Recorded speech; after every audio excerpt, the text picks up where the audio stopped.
So it's three, two, one. We are live to the audience. Over to you, sir. Hi, good evening, everybody. I welcome you all to another part of the OAD webinar series. Today's topic is ABPA A to Z, that's allergic bronchopulmonary aspergillosis, a topic which is by popular demand taken in today's session. A neglected topic, something which most of us are very scared of, something which is missed in asthmatics quite a lot, and something which can be corrected so beautifully to prevent further exacerbation in our asthmatics and obstructive airway diseases. So today we've got a fantastic team of experts who are going to shed light on this topic and make it as simple as possible so that none of us miss any ABPA and all our questions are answered. At the onset, I'd like to thank Dr. Amita Nene, madam, who's been the brainchild of all these webinars and is disseminating knowledge in amongst us. So thank you so much, madam. She's at an extremely important position to tell us about the importance of all these diseases, getting the entire audience together, and helping all of us to teach one another and learn from us. I'd also like to thank Dr. J.K. Samaria, sir, who's the president of the Indian Chess Society, and Rajadhar, sir, who's the secretary of the Indian Chess Society. Thank you, Lupin, for organizing this and being the academic partner. Thank you, Aditi. Thank you, Khushi. And without wasting further time, I'd like to introduce our speaker for today. That's Colonel Vikas Marwah, sir, Sena Medal. At the onset, I'd like to thank Vikas Marwah, sir, on behalf of all of us for being a part of the armed forces. Salute to you, sir. Sir is a senior advisor, pulmonary and critical care medicine, the head of Department of Pulmonary Medicine at the Army Hospital in New Delhi. His areas of interest are severe asthma, interventional pulmonology, interstitial lung disease, and NIV.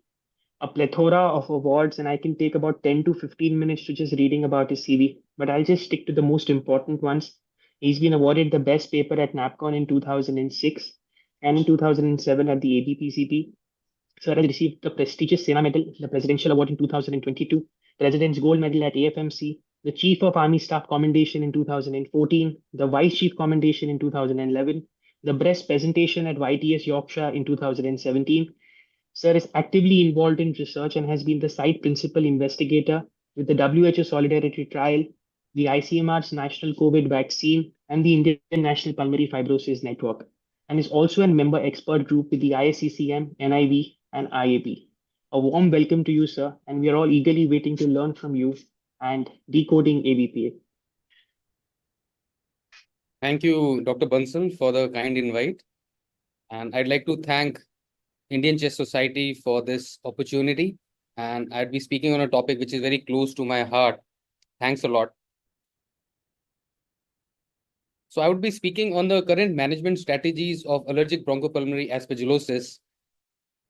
So this would be the outline of my talk. After the introduction, I'll be discussing the clinical features, lab tests, radiology, the new classification as per the ISHAM 24, the management and the role, ever-increasing role of biologics, and thereafter I would be summarizing.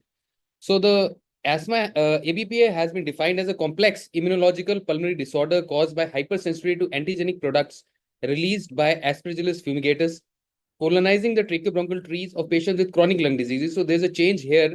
Previously, it only used to be asthma and cystic fibrosis, and now it has been recognized that it can occur in other chronic lung diseases also, as I would be discussing as I go ahead, apart from bronchial asthma and cystic fibrosis.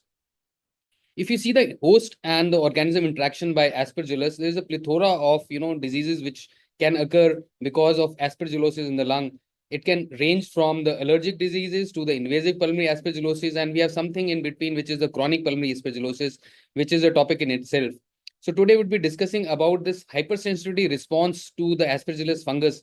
As you can see here on the x-axis, we have got the immunocompetent individual and the people who have got hypersensitivity, which could be genetic, and these patients mount an excessive immune response, which can be type 1 and type 3, both in patients with ABPA. And as the hypersensitivity increases, we get more and more of ABPA in these patients. And when we go to the other end, where there is immunosuppression, then we have the invasive spectrum of aspergillosis. So this is a very interesting disease where you can have, both the extremes of invasive aspergillosis and the hyperresponsiveness, and the treatment would differ because there would be giving steroids, and the other side, the antifungals would be the mainstay. If you look at the epidemiology, there's a recent paper who has looked at the increasing, so it is a systematic review which has looked at the pooled prevalence of aspergillus sensitization in asthma, and it is as high to the tune of 25.1%. So 1 in 4 patients coming to your OPD would be having aspergillus sensitization, which is measured by positivity to the aspergillus fumigator specific IgE. So, and thereafter, from my college days, the prevalence has almost doubled in India. So the patients who have got ABP out of all asthmatics would be 11.3%. So probably 1 in 10. So this figure was around 6% 2 decades ago. So probably we are much more exposed, and our prevalence of ABP in India is much higher than what is seen in US as well. And asthma and aspergillus sensitization is seen in 1 in 3 in our country. This could be because of the defects in the innate and adaptive immunity, and also there are a lot of papers coming up which have looked at mutations in the cystic fibrosis gene, the CFTR genes, and ABP is much more common in the CF patients as well. So we all know that the classical predisposing factors are asthma and CF, but there are a lot of data, and in fact the ISHAM guidelines has also mentioned as other conditions, chronic lung diseases like COPD and bronchiectasis to be common predisposing factors. And apart from that, we have the post-tuberculous lung disease, PTLD, and we've got a burden of PTLD patients in our country with chronic granulomatous disease, hyper IgE syndrome, and also the lung transplant recipients because of the immunosuppression they are on. So these patients can also have ABPA. So clinical features we've all been seeing from medical school, that a patient asthmatic who he's got poorly controlled asthma comes to you with cough and expectoration of thick mucus plug, as can be seen in this image. This is one of my patients who brought out this thick plug, and they get pretty alarmed when they cough up these, and many a times it can be blackish brownish plugs, and these patients have worsening of these, and occasionally they'll come to you with hemoptysis, which can be an alarming symptom and which can lead to more further investigations when they come to your clinic. A small subset can also have constitutional symptoms in the form of fever and malaise, and these patients can also have concomitant rhinosinusitis in the form of allergic aspergillus sinusitis. Many a times, the detection is on radiology done for some other purposes, which we keep doing in the annual medical examinations, which we'll do in our soldiers, where you'll instantly detect certain radiological abnormalities, and these patients may be asymptomatic. So there's a full spectrum ranging from asymptomatic to patients who've got significant symptoms and who may come to you with collapse, coughing out large mucus plugs I have shown in this image. So there has been a lot of understanding, a lot of new papers and guidelines which have mentioned the various laboratory tests. The most important test which looks at sensitization is aspergillus fumigator specific IgE, which has got very high sensitivity and poor specificity, and this is an optimal test for screening. So all our patients with asthma coming to a clinic, we should be doing this test to screen them for the sensitization. They may or may not be having ABPA, which I would be discussing later. The other paradigm shift which has occurred in the latest guidelines, ISHAM 24 guidelines, is that they have reduced the cutoff from 1,000 to 500 international units per ml. For cystic fibrosis, the cutoff was always 500, but for the asthma and other diseases associated with ABPA, the cutoff has recently been reduced, and this has increased the sensitivity of diagnosis from 91 to 98%. So we were possibly missing out a lot of these patients because this is an imminently treatable disease with the treatment which we have with good response compared to other bronchiectasis. So it's a treatable trait. So we should be testing more of these patients to increase the sensitivity, and it doesn't affect the specificity. And if you look at the response to therapy, the serum total Ig is the most reliable marker of disease activity and also for monitoring response. If you look at the other specific AF specific IgG, which we commonly do by immunocap or the enzyme immunoassays nowadays, they are much superior to the previously done serum precipitants which were mentioned in the guidelines, and the value is 27 validated for India. It is important to note that serum galactomannan is not useful in identification of ABP, and is a test more for invasive aspergillosis in immunocompromised patients. So these are the three most important tests we should remember. And we are also doing a lot of cultures for fungal species, but many a times the fungus which is isolated on sputum may not be the causative organism. It may just be a colonizer and not the sensitizing fungus. So it is very important to note that you may find a positive serology and another fungus which comes up on the culture. So they are helpful in the diagnosis of ABPM, that is allergic bronchopulmonary mycosis, which is not caused by Aspergillus species. And also if you're suspecting drug resistance, because a lot of azoles are being used nowadays. So another test which has come up, and it is more in research and not widely available, is the IgE against recombinant Aspergillus fumigatus antigen. So it is a research tool, and you have these recombinant antigens to F1 to F6. And particularly, it is helpful in the cases I have mentioned where you have a positive serology for some other and you find some other on culture. So it is helpful in diagnosis of ABPM if there is absence of elevated IgE against recombinant Aspergillus F1, F2, and F4, which strongly supports the diagnosis of ABPM over ABPA. Other research test is the basophil activation test, which looks at assessing upregulation of surface markers CD203C in response to stimulation by Aspergillus antigens. So now coming back to a little bit of phenotyping. So as we are in the era of personalized medicine, and phenotypic endotypic nature of the disease has to be known. So sputum eosinophils is helpful because not only in ABPA but other diseases like bronchiectasis and asthma as well, where we are using phenotype guided therapy based upon if the sputum is eosinophilic or neutrophilic. Here as well, if you have a eosinophilic sputum in ABPA, they respond much better to steroids compared to antifungals. And if there's more neutrophilia, then probably antifungals would score over steroids. So it's work in progress, as we have seen that there are recent publications on this from our group as well as from the PGI group. Coming to the most important and fancy part of ABPA, which is the radiological opacities, because if you have an examiner who's got an X-ray of ABPA, he would definitely flash it for the residents and ask you this question about the radiological opacities, which may be transient or permanent.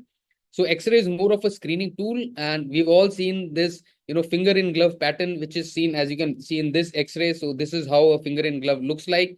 So the opacities are more commonly, in the upper lobe, involving which can be fleeting, and you can have opacities because of mucoid impaction, which can give rise to a toothpaste like shadow or a gloved finger, and also the tram-line shadows, which may be because of the edema or the bronchial wall thickening and the collapse distal to these opacity. So these are the radiological X-ray findings, but the more sensitive is the CT scan, which will detect the central bronchiectasis, which is pathognomonic. There are very few conditions apart from ABPA like Muller-Kuhn syndrome, which can cause central bronchiectasis. So in an asthmatic, if you're getting central bronchiectasis, probably you're looking at ABPA, and you should know how to recognize central bronchiectasis, which involves the medial 1/3 to 2/3, as you can see here in this image. So this is central bronchiectasis, and you can get a lot of mucus plugging in these patients as well, which has got a significant role, as I'll be discussing. And also the rings shadows, and also the pulmonary fibrosis. If you miss the bus, the patient comes to you late. So these patients may come back to you with irreversible pulmonary fibrosis, and these patients may be in kind of respiratory failure. And these are the ones who may not respond very well. So these are all features of advanced ABPA, as I'll be discussing, and with cavitation. And many times you see another fungal ball sitting in these. So important pathognomonic feature, as you can see here, is the hyperattenuating mucus, which is seen in this CT scan, which you see on the mediastinal cut, where the attenuation is more. As you can see here, it is around 78. It is more than the paraspinal muscles, because this is associated with a poorer prognosis. Now you look at the radiological opacities in the various categories. So as we all know that ABPA is serological, where you have just a serological positivity. So the CT may not show much compared to a ABPA central bronchiectasis, where you have cystic dilatation and central bronchiectasis in these patients. And now in the latest classification, the ISHAM 2024 classification, another subtype, radiological subtype, which is ABPA mucus plugging, has been added because of this study, which looked at the importance of mucus plugs and its CT attenuation value on the prognosis. So patients who had mucus plug, they had poor prognosis, worse lung function, and they were the ones who were frequently exacerbating and having relapses, leading to a deterioration in the quality of life. So this paper by Lu, it looked at the clinical characteristics and prognosis of ABPA in relation to the mucus plugging in these patients. So the patients who had high attenuating mucus compared to the low attenuating mucus, they had worse prognosis and lung function and were the frequent relapses. So what is this HAM? As I've already mentioned, if you find this kind of a mucus plug and where the HU is more than the paraspinal muscle or 70, then it is called a hyperattenuating mucus. And anything less than that would be not a hypum, it would just be a mucus plug. So if you see HAM, even in the absence of other findings, serological findings, this is highly specific for ABPA being 100%, and especially in other patients where you are suspecting ABPM, where the serology for ABPA for the against the Aspergillus fumigatus may be negative, and you get this, so probably it may be ABPM, and it correlates with poorer prognosis. So the other category is when these patients come to you with far advanced disease, which is chronic pleuropulmonary fibrosis. As you can see on these images in the CT scan, there is bilateral extensive cavitation, cystic changes, and destruction. So these are the patients who have ABPA, CPF, which has got even a worse prognosis, and they are the frequent exacerbators. So this is a recent paper. This may be helpful for the residents for the exams, because so there's not much role of MRI in the chest apart from the apex and the base and the mediastinum, but they have looked at a classical sign, which is the inverted mucus impaction sign in cystic fibrosis related ABPA, which had a more than 90% sensitivity and 100% specificity in this. As you can see here, this is the CT image, which is showing the mucus. And when you do a T1 weighted MR, it is hyper intense, and in T2, it is hypo intense. For the exam going, it would be helpful that this may be asked in the exam. So if you look at the classification and the kind of work which has been done on ABPA, it's a long timeline. Starting from the first description of case of ABPA in medical literature in 1952, we had the first criteria by Rosenberg, Patterson and Rosenberg in 1977, and we've come a long way. And the important, hallmarks are the 2013 ISHAM working group guidelines, and then we have got the recent Delphi consensus guidelines in 2023 coming up. So most of my presentation hereafter would focus on this latest guidelines in the management. So this is the Rosenberg-Patterson criteria, which we've been reading from medical school days. And it was coined way back in 1977, which looked at major criteria and minor criteria. For the sake of time, I'll not be reading all of these. There was no consensus on the number of criteria needed, and there was a lot of variability. So leading to a probably underdiagnosis or misdiagnosis of ABPA. So we've moved on, and we have had this ISHAM 2013 followed by the ISHAM 2024 criteria. So the basic differences is that in 2013, it was restricted only to Aspergillus fumigatus. So the fungi other than Aspergillus fumigatus can also cause, as per the latest guidelines, ABPA. And in ABPM, you can have non-Aspergillus fungus as well, like Curvularia, Bipolaris, Drusillera. So these are other fungi which can cause ABPM. And the serology for the ABPA will be negative, but you may have clinical and the radiological findings in these patients. So what has also changed is the understanding of the predisposing factors in addition to asthma and cystic fibrosis. Now, COPD and bronchiectasis are the common ones, and we are probably the bronchiectasis capital of the world because we've got so much of post-TB lung disease burden adding to our woes. So what has also changed is that they have recommended screening in the ISHAM 24 guidelines for all adults with newly diagnosed. So all patients with asthma, you have to do a Aspergillus fumigatus specific IgE to screen them for the sensitization. And based on for other fungi on a case-to-case basis, because tests for other fungi are not easily available. And the test which is to be used is also changed. We have moved from the, the cutaneous hypersensitivity test because of the non-availability of the antigen most of the times. The patient has to make 2 visits. It is quite a cantankerous test.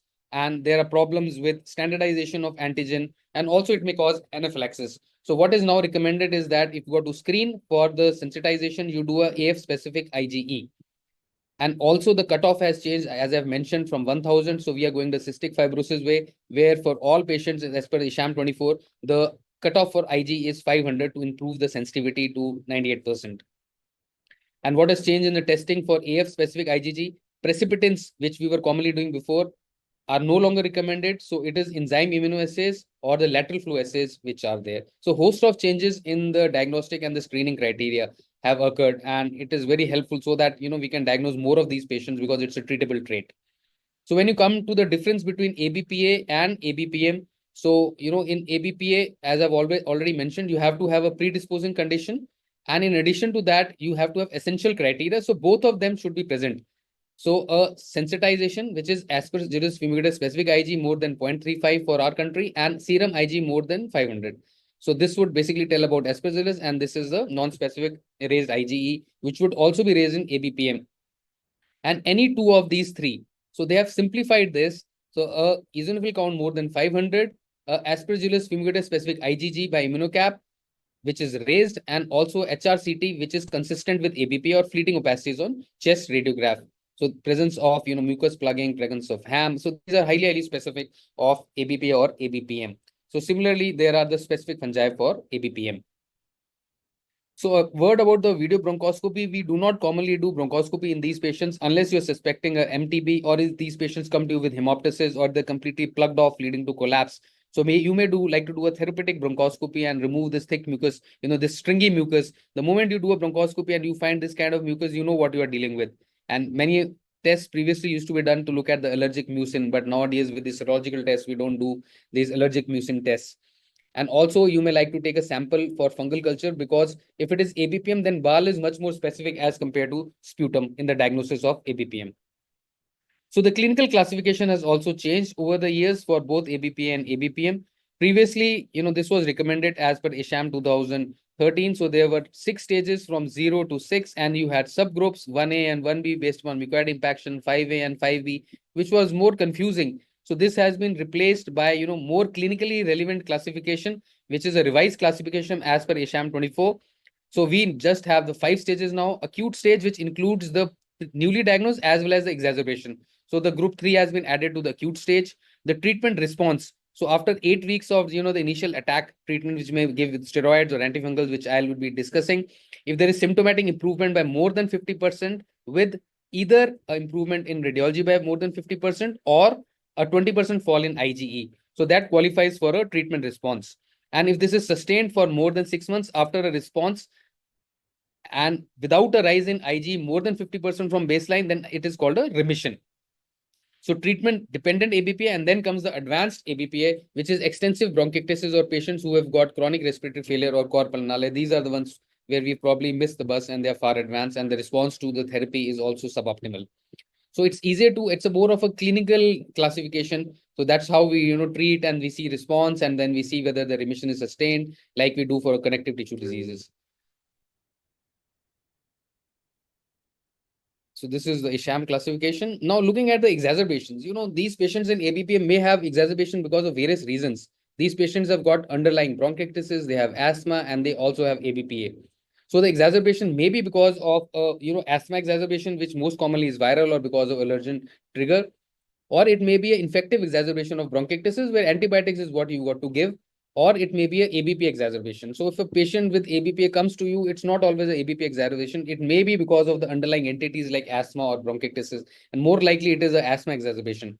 So ABP exacerbation is if it is sustained, that is, if the patient continues to have worsening for more than 2 weeks. So this is new in this guidelines, that previously it was just mentioned worsening, but it was not clear at how long patient should worsen. So here it is more than 2 weeks with radiological worsening and increase in serum total Ig more than 50% of the previous value. So this is how you define exacerbation. So it's much better defined in the newer classification. Coming to the treatment dependent, which many times we see in these patients, because especially in a tertiary care center where I work, we get a lot of patients who are on steroids and they come to you whenever they're trying to taper, they go into a exacerbation. So they've also, classified that if you have more than 2 ABP exacerbations within 3 months of stopping glucocorticoids. So both are important, 2 or more within 3 months of tapering glucocorticoids if they exacerbate, and worsening respiratory symptoms and imaging or rise in Ig more than 50% within 4 weeks on tapering on 2 separate occasions. So this has been defined very well now in the newer guidelines as to what is treatment dependent ABPA. Now coming to the treatment of ABPA, so a lot of changes have come in the last decade or so. A lot of research has been done, and especially from India, in the management of ABPA. So the goals of treatment is essentially, because most of these patients are asthmatic, you need to give them optimal steroid inhalers, check their technique, compliance, look for comorbidities, and then also the ABPA symptoms, which may be cough, hemoptysis, avoidance of asthma or ABP exacerbations, because that leads to progressive decline in lung function and increase in debility and poor quality of life in these patients. And also, since we'll be using antifungals in these patients, so there may be treatment-related adverse effects which we've got to minimize with our pharmacological understanding, and also prevent progression of bronchiectasis, because that leads to worsening lung function in these patients and recurrent exacerbations and a downward spiral. So you have to manage asthma well, then it comes to ABPA management, then the treatment side effects, and then the underlying bronchiectasis. So essentially, there are 2 therapies, which is anti-inflammatory therapy and antifungal agents. So anti-inflammatory therapy is most commonly systemic steroids, which we've been using for ages. And nowadays, there is increasing data of monoclonals, which I'll be discussing in the subsequent slides, and also the antifungal agents, which attenuate the fungal burden in the airways, which are commonly the triazoles. And nowadays, a lot of studies are coming with the newer azoles like posaconazole and isavuconazole. And also, there was an interesting study a couple of years ago with inhaled amphotericin B, which I would be discussing. So the choice of initial therapy has changed. So with the data which is available now, previously it used to be steroids and patients who are steroid dependent, then you can go down to antifungals. Now you can give either steroids, or if there is any contraindication, to steroids, you can upfront also start the patient on a azole for 4 months and see the response. And the studies have shown that they are similar with lesser steroid-induced side effects. And this would be preferable in patients where steroids cannot be given, probably because of uncontrolled diabetes or severe osteoporosis, or if there's any other contraindication. So you can use azoles with equal, benefit, though the response is much more rapid with steroids as compared to the azoles. And also, the azole may be considered preferentially when the asthma control is reasonable. So other way is that if you can't give too much of steroids, the initial response you can get with initial 2 weeks of steroids to control symptoms, and then you can put these patients on itraconazole. So the steroid, there were 2 protocols which were tested, and this is done from the PGI group way back in 2015, where they tested the high dose to a medium dose steroids, in which in the medium dose 0.5 milligram per kg for 2 weeks, followed by alternate day for 6 to 8 weeks, and total duration was 4 months, compared to 0.75 milligram kg, a higher dose. And it showed that there was no benefit of the higher dose. In fact, when you look at the exacerbation frequency in the first year, or in the proportion of patients who remain glucocorticoid dependent after 2 years, but the rate of adverse effects were much greater in the high dose group. So after that, we have come back to the medium dose, which is 0.5 milligram per kg for 2 weeks, and overall the duration is about, we treat these patients for 4 to 6 months. So the antifungal agents are important because a lot of these patients, they relapse once you have tapered steroids. So approx 20 to 45% become, they have relapses and they become steroid dependent. And whenever you taper, they keep having exacerbations. So you can add sequentially, or you can add upfront if steroids cannot be used, as they remove the fungal burden and the antigenic stimulus. So the drugs which have most commonly been used is itraconazole, and nowadays we are using much more voriconazole because it is better tolerated, has got lesser interactions, and also we are doing the therapeutic drug levels because it's got a narrow therapeutic window, and both are equally efficacious. So these are the 3 randomized controlled trial which looked at itraconazole versus prednisolone in acute stage ABPA, and it showed equivalent response. And similarly, voriconazole with prednisolone monotherapy in the acute stage, and also a randomized trial of a combination therapy, that is prednisolone and itraconazole versus prednisolone in these patients with ABPA. And this is the data from the combination therapy. So there was a small, the subgroup analysis showed that in patients who had eosinophil more than 1000 compared to less than 1000 AEC, the response was much better with the combination therapy. And where the bronchiectasis was extensive, involving more than 10 segments, there the response was more. So, the prednisolone is as good as combination, except this subgroups where you can upfront use a combination therapy. And there is more work which needs to be done because this was just a single center study. This was a study I was mentioning about, which was published by Godet in the ERJ in 22, where they looked at 25 milligram per week of nebulized amphotericin for 6 months, and then they looked at the outcomes, which were essentially exacerbations. And these were the patients, mind you, who were initially treated with the 4 months of acute management, and thereafter they were in the maintenance phase, that they were given these nebulized amphotericin. And it has shown that the primary outcome did not improve much. The first severe clinical exacerbation at 24 months did not show much difference, but the interval between randomization and exacerbation showed significant improvement in these patients. Now coming to the last part of my talk, but it's a very, kind of fancy part, which we are all always looking for, is the biologics for ABPA. But the evidence is not much. The only randomized control trial for biologics which we have had, in spite of 2 decades of use, is a small RCT of 13 patients which looked at omalizumab. For the other biologics, we have only got retrospective and prospective studies, which have also been involving very few number of patients. So the largest volume of data and evidence is with omalizumab, and probably in the years to come, we'll have more evidence with anti-IL-5. So the T2 high phenotype, which we essentially have in asthma patients. So the downstream mediators can be targeted with biologics, which is anti-Ig, IL-5 or IL-4 with dupilumab, or the upstream, which is the new tezepelumab, the anti-TSLP, which is coming probably, that is also showing promising results. So this is the only RCT I was mentioning about with omalizumab. So the use is off-label and it is not, approved in most of the countries. So only 13 poorly controlled ABP patients were randomized to 4-month treatment with omalizumab, which was 750 milligram monthly dose, followed by a washout period and a crossover design. And they showed that it significantly reduced the exacerbations 2 when they were on the biologics versus 12 when they were not, and significant reduction in FeNO in these patients.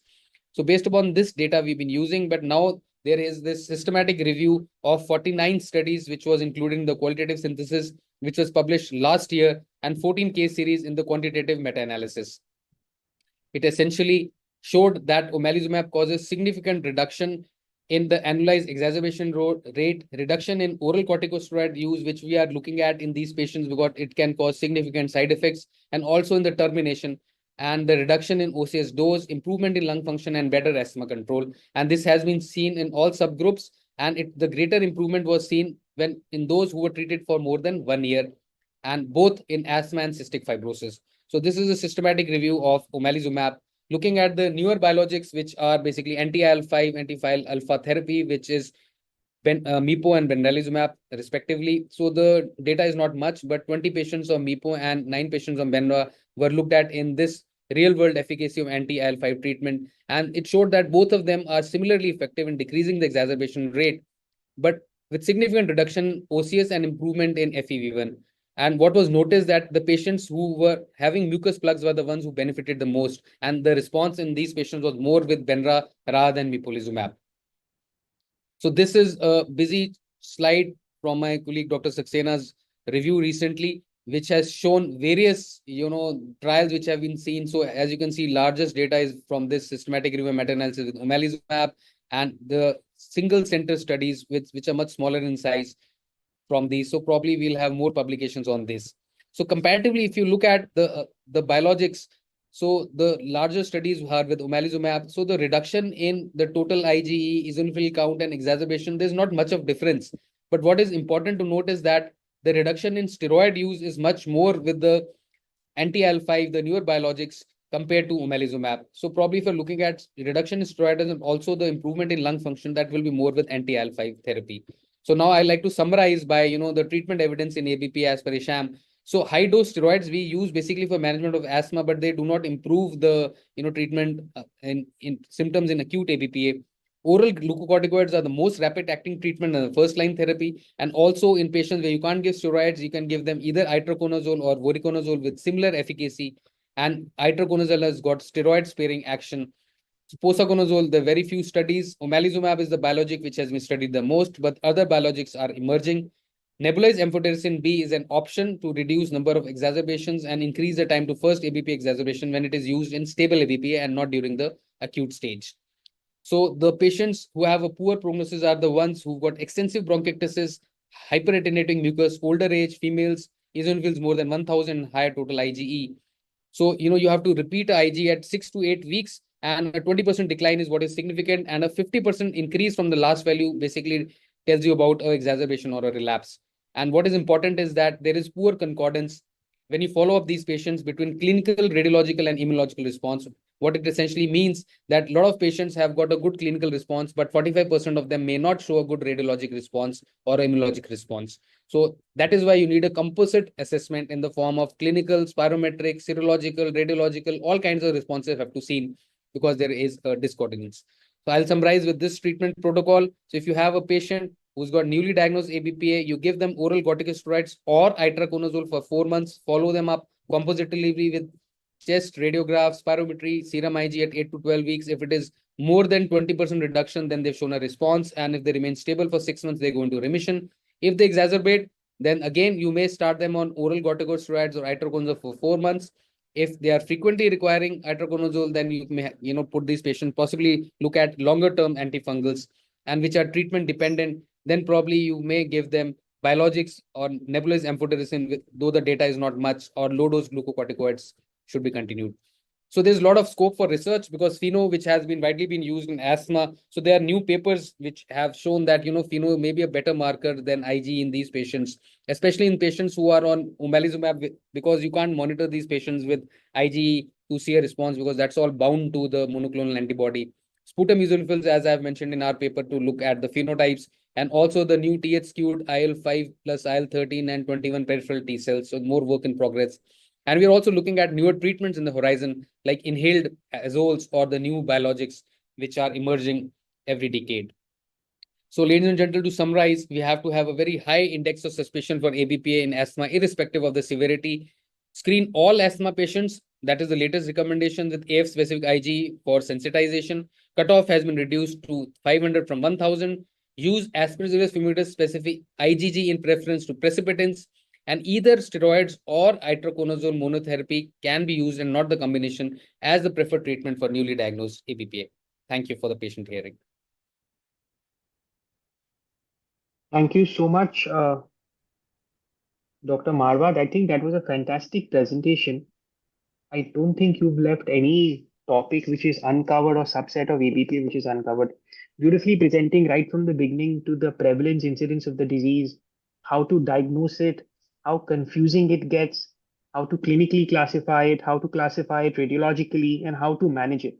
I think it's summed up fantastically well, and it's been sort of a learning class for all of us, and even for the amazing 1700 odd logins which we've had, which is a fantastic attendance so far. So everyone has heard you patiently, and I'm sure we're going to have a fantastic panel discussion. So thank you so much for that wonderful talk, sir.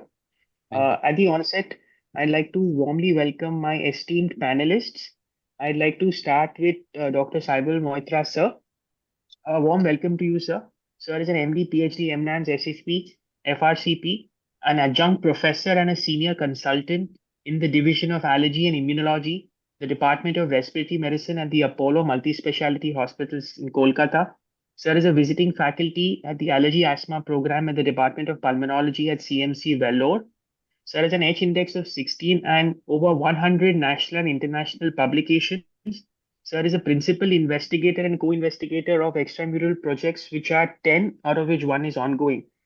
It's an honor to have you, sir. A very warm welcome. Thank I you. also I also welcome Dr. Shanmugapriya, madam. So, madam has joined us. A very warm welcome to you.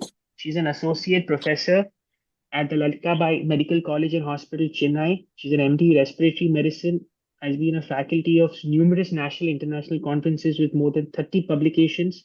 She is the first in line with the Inspiring Healthcare Educator Award at the second International Conference of Awards and Arts, Medicine, Management, Technological and Engineering Sciences. The second is the prestigious S. Aroraj Orishan Award for the talk on preventive lung disease at the TIMCON 2024. Madam is a member of the Indian Chess Society, ERS, and numerous other bodies, and an extremely talented academician and a wonderful speaker. Warm welcome to you, madam. I also welcome my dear friend, Dr. Rahul Sharma. Rahul Sharma is an MD DNB Medicine and DM in Pulmonology and Critical Care Medicine. He's the additional director in the Department of Pulmonology and Critical Care Medicine at the Fortis Hospital, Noida. Has been a gold medalist in DM Pulmonology, has received the Young Investigator Award from ICMR in 2014, the Young Investigator Award from the ICS in 2019, has more than 40 national and international articles, has chaptered a book, has chaptered a topic in a book on ABPA in recent updates in the NAPCON 2019 update. So, an extremely important person in today's webinar. A warm welcome to you, Rahul. And last but not the least, Dr. Mandeep. Kaur Sodhi, she's an assistant professor at the Department of Pulmonary Critical Care and Sleep Medicine at GMC Chandigarh. Madam is an MD Respiratory Medicine and DNB. She's been an expert in the management of pulmonary disorders like ILD, tuberculosis, and special area of interest in intervention in pulmonology, asthma, and obstructive airway diseases. She has been teaching graduate, postgraduate, and DM students and has 6 conference presentations and 16 publications in indexed national and international journals. So warm welcome to Dr. Mandeep. Thank you, And sir. with this, we have our panel complete with Dr. Vikas Marwah, and I look forward to a wonderful discussion with all these extremely talented panelists. I think before start this panel, I think I should also, the audience should also know our moderator, Avya Bansal, is my dear friend. He's a consultant pulmonologist and sleep disorder specialist in Bombay Hospital and doing a lot of new things in that hospital. He has, I think, set up an adult vaccination center, a sleep clinic in the Bombay Hospital, and inspiring so many young physician and young chest specialists. He has also received ICS ERS travel grant for best paper in Madrid 2019, university topper, and also got a scholarship from Sir Ratan Tata in MBBS. I think we all are very fortunate to have you also for this moderation of this important topic. I think we can start with the panel discussion now. Over to you, Avya. Thank you so much, Rahul. Okay, so I'm going to keep the entire thing open, and I'm sure our audience is waiting to hear from our esteemed really important and talented panelists. So let's start with you, Dr. Moitra. Can you tell us the definition of ABPA and what are the predisposing factors for ABPA? Yeah, thank you, Dr. Bansal. At the outset, I would really like to thank Dr. Amita for inviting me in this today's webinar. I think ABPA is one of the most important topics which needs to be discussed. And I really thank you all. And with an excellent talk by Dr. Marwah, he has really made the things very easy for all of us. So as you rightly said, that when we talk about the definition of the ABPA, we all know to define it is basically this is some kind of neurological reaction, neurological reaction which we talk about, and that's mainly a hypersensory reaction to the Aspergillus fumigatus as leading to a chronic lung disease in a patients having some other chronic lung ailments. So this is what we talk about when we say ABPA. Interestingly, when we see the risk factors for the ABPA, so initially we thought that we had this asthma and the cystic fibrosis, the patients having any underlying chronic lung disease as one of the risk factors. But nowadays we know that the patient having the non-cystic fibrosis bronchiectasis as well, because of maybe the post-TB lung diseases. And the patient may be having some other immune aerosol immunity, like say CGD or maybe the hyper IgE syndrome. They're all risk factors for having an ABPA. Very important to note that when we talk about ABPA, we say it's a hypersensitivity reaction to the Aspergillus fumigatus. So any patient who is having a history of atopy, like what do you mean by atopy? Atopy, we actually say that atopy it is a genetic tendency to actually generate IgE to any external allergens. So anyone who has a genetic predisposition to form the IgE, that is a history of atopy, they are at an increased risk of developing an ABPA.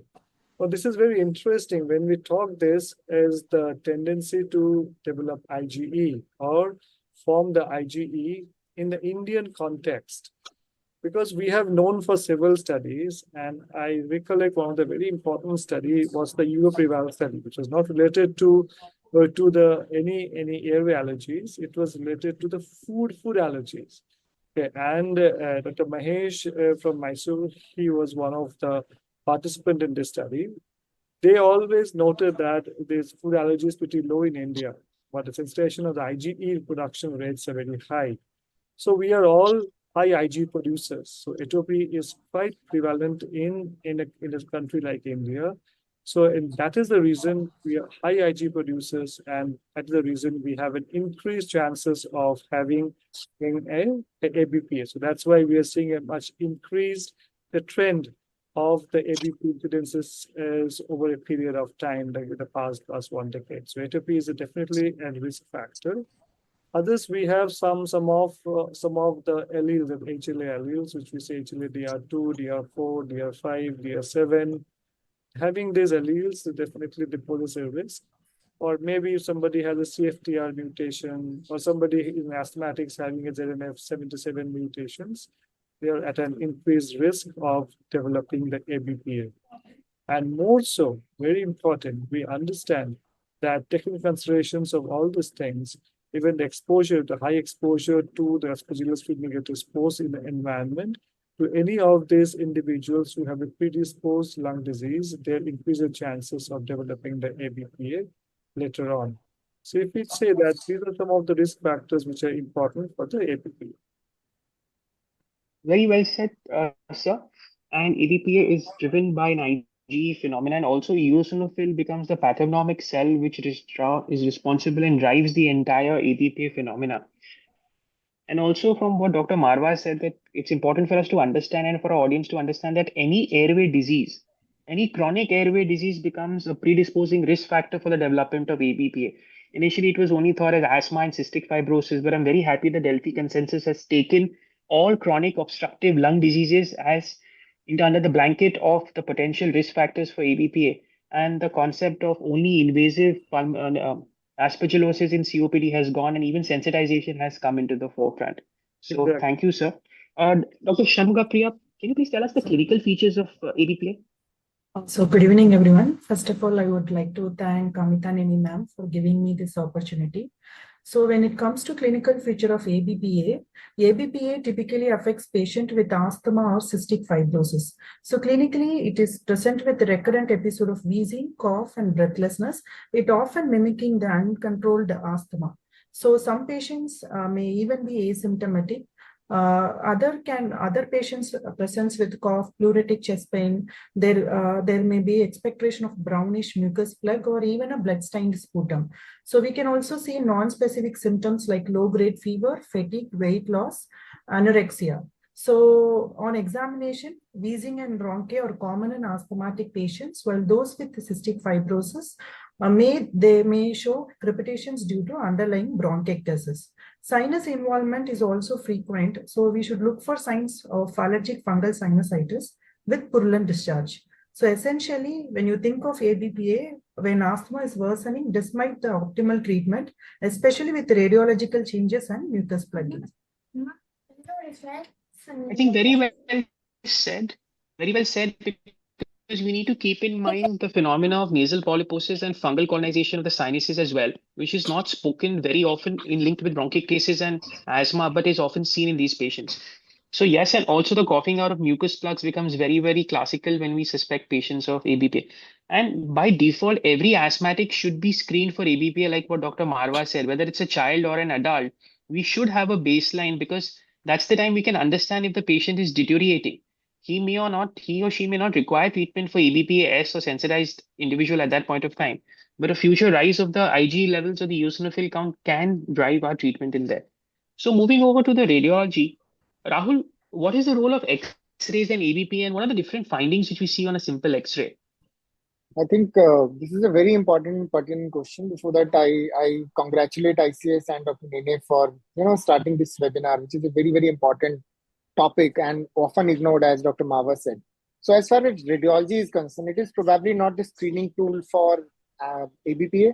But yes, if we do find some infiltrates in our asthma patient on X-ray, probably we start thinking about this if we are not routinely screening our patient, because up to 50% of these patients has normal X-rays. Most of the findings, if we go by the X-rays in these patients, are transient. That include fleeting opacities, sometimes finger in glove opacities, toothpaste opacities, simple consolidation nodules or atelectasis. And sometimes if they persist or people have severe disease or permanent changes, then the radiological finding like cystic bronchiectasis we can see in X-rays, which can be seen as parallel line or ring shadows corresponding to bronchial wall thickening. So abnormal X-ray presentation sometimes serves as a useful investigation to follow up these patients in terms of treatment response, whether the radiological response is there or not, or the opacities is clearing or not. So it has a role, but not as its screening role. But if you find that, yes, your patient has some kind of opacities, probably these are also important in terms of prognosis or, treatment response to see in these patients, that yes, these patients are getting response other than total IgE levels, the clinical response and a radiological response. I think very well said, Rahul. The take-home message for the audience should be that an X-ray in asthmatic has to be normal. So if you find any abnormality on an X-ray in an asthmatic patient, keep your eyes and ears open that there could be an underlying ABP or something else which is going on. And by the time your serology comes, you can probably consider getting a scan done if you're suspecting ABPA-S in the absence of a normal chest radiography. So that's something which is very important. An asthmatic should have a normal X-ray, and any deviation from normality should be considered, and ABPA should be kept high up on the list. Now, moving from one imaging modality to the other, Dr. Mandeep, can you tell us how does the CT help us in classification and aiding in diagnosis of ABPA? A very good evening, everyone. So basically, as mentioned, CT is a very important diagnostic modality for ABPA. It forms a part of the diagnostic criteria. Also, apart from the diagnosis, even in the prognostication of a patient, CT has a very important role. So we all know that most commonly what we encounter is a bronchiectasis. predominantly a central bronchiectasis, but now we see that even peripherally we can see the bronchiectasis, and in 30 to 40% of the lobes we also find a peripheral kind of a bronchiectasis. Apart from that, a lot of importance is given to the presence of mucus plugs, and these mucus plugs can be both hypodense as well as hyperdense. So the hypodense mucus plugs, when present, they will indicate that there's a lot of inflammation going on, and that's a severe kind of a disease prone to more exacerbations. If we have a hyper attenuating kind of a mucus, that is a high attenuation mucus, that is a pathognomonic diagnostic feature of ABPA. And if present, and if even if a few criteria go missing, but ham is present, we almost think that it is to be an ABPA. Apart from that, when the airspace is involved, we may encounter centrilobular nodules, we may see ring shadows, we may see consolidations, fleeting opacities, etc. Infiltrates, etc. And in case of an advanced disease, as we all know, we may see a full-blown fibrocavitary disease with fungal walls. So accordingly, the new guidelines, they have now categorized it into 5 classes. We have ABPA-S, that is a serological ABPA with no evidence of bronchiectasis. We have ABPA-B. Now, this highlights that earlier we used to label it as CB, that is central bronchiectasis, but now we have removed the central part and emphasizing that bronchiectasis can occur both centrally and peripherally. Then we have ABPA-MP, that is the presence of hypodense mucus plugs, which is a higher category. And if both bronchiectasis and mucus plugs are present, we would grade it into a higher category. Then moving on, we have ABPA-HAM. And lastly, they've added ABPA-CPF, which means chronic pleuropulmonary fibrosis, which may be there. Thank you. Well said, Dr. Mandeep. Now, just another point that the reason for removing the central bronchiectasis was in patients with pre-existing bronchiectasis, that would be confusing for patients for diagnostic criteria. Because bronchiectasis itself has been included as a predisposing risk factor for ABPA, central bronchiectasis resulting as a complication of ABPA was the finding, but in a pre-existing bronchiectatic patient, that would often lead to a miscommunication and misdiagnosis. Also, how to diagnose ham becomes extremely important on the CT scan. That is, the density more than the corresponding paraspinal muscle is something which can be easily picked up by almost all of us. So the minute you see something dense in the parenchyma as compared to the corresponding paraspinal muscle, your light bulb should go on and it should say that this is ABPA, and no other criteria is required if there is ham on a CT scan, that this has to be ABPA, and you have to be as aggressive in managing this patient. Now, moving to this from ham to the diagnostic criteria, I know Dr. Marwah sir has explained beautifully, but for the benefit of the audience, I request him to once again tell us the correct diagnostic criteria, the updated one for the diagnosis of ABPA, sir.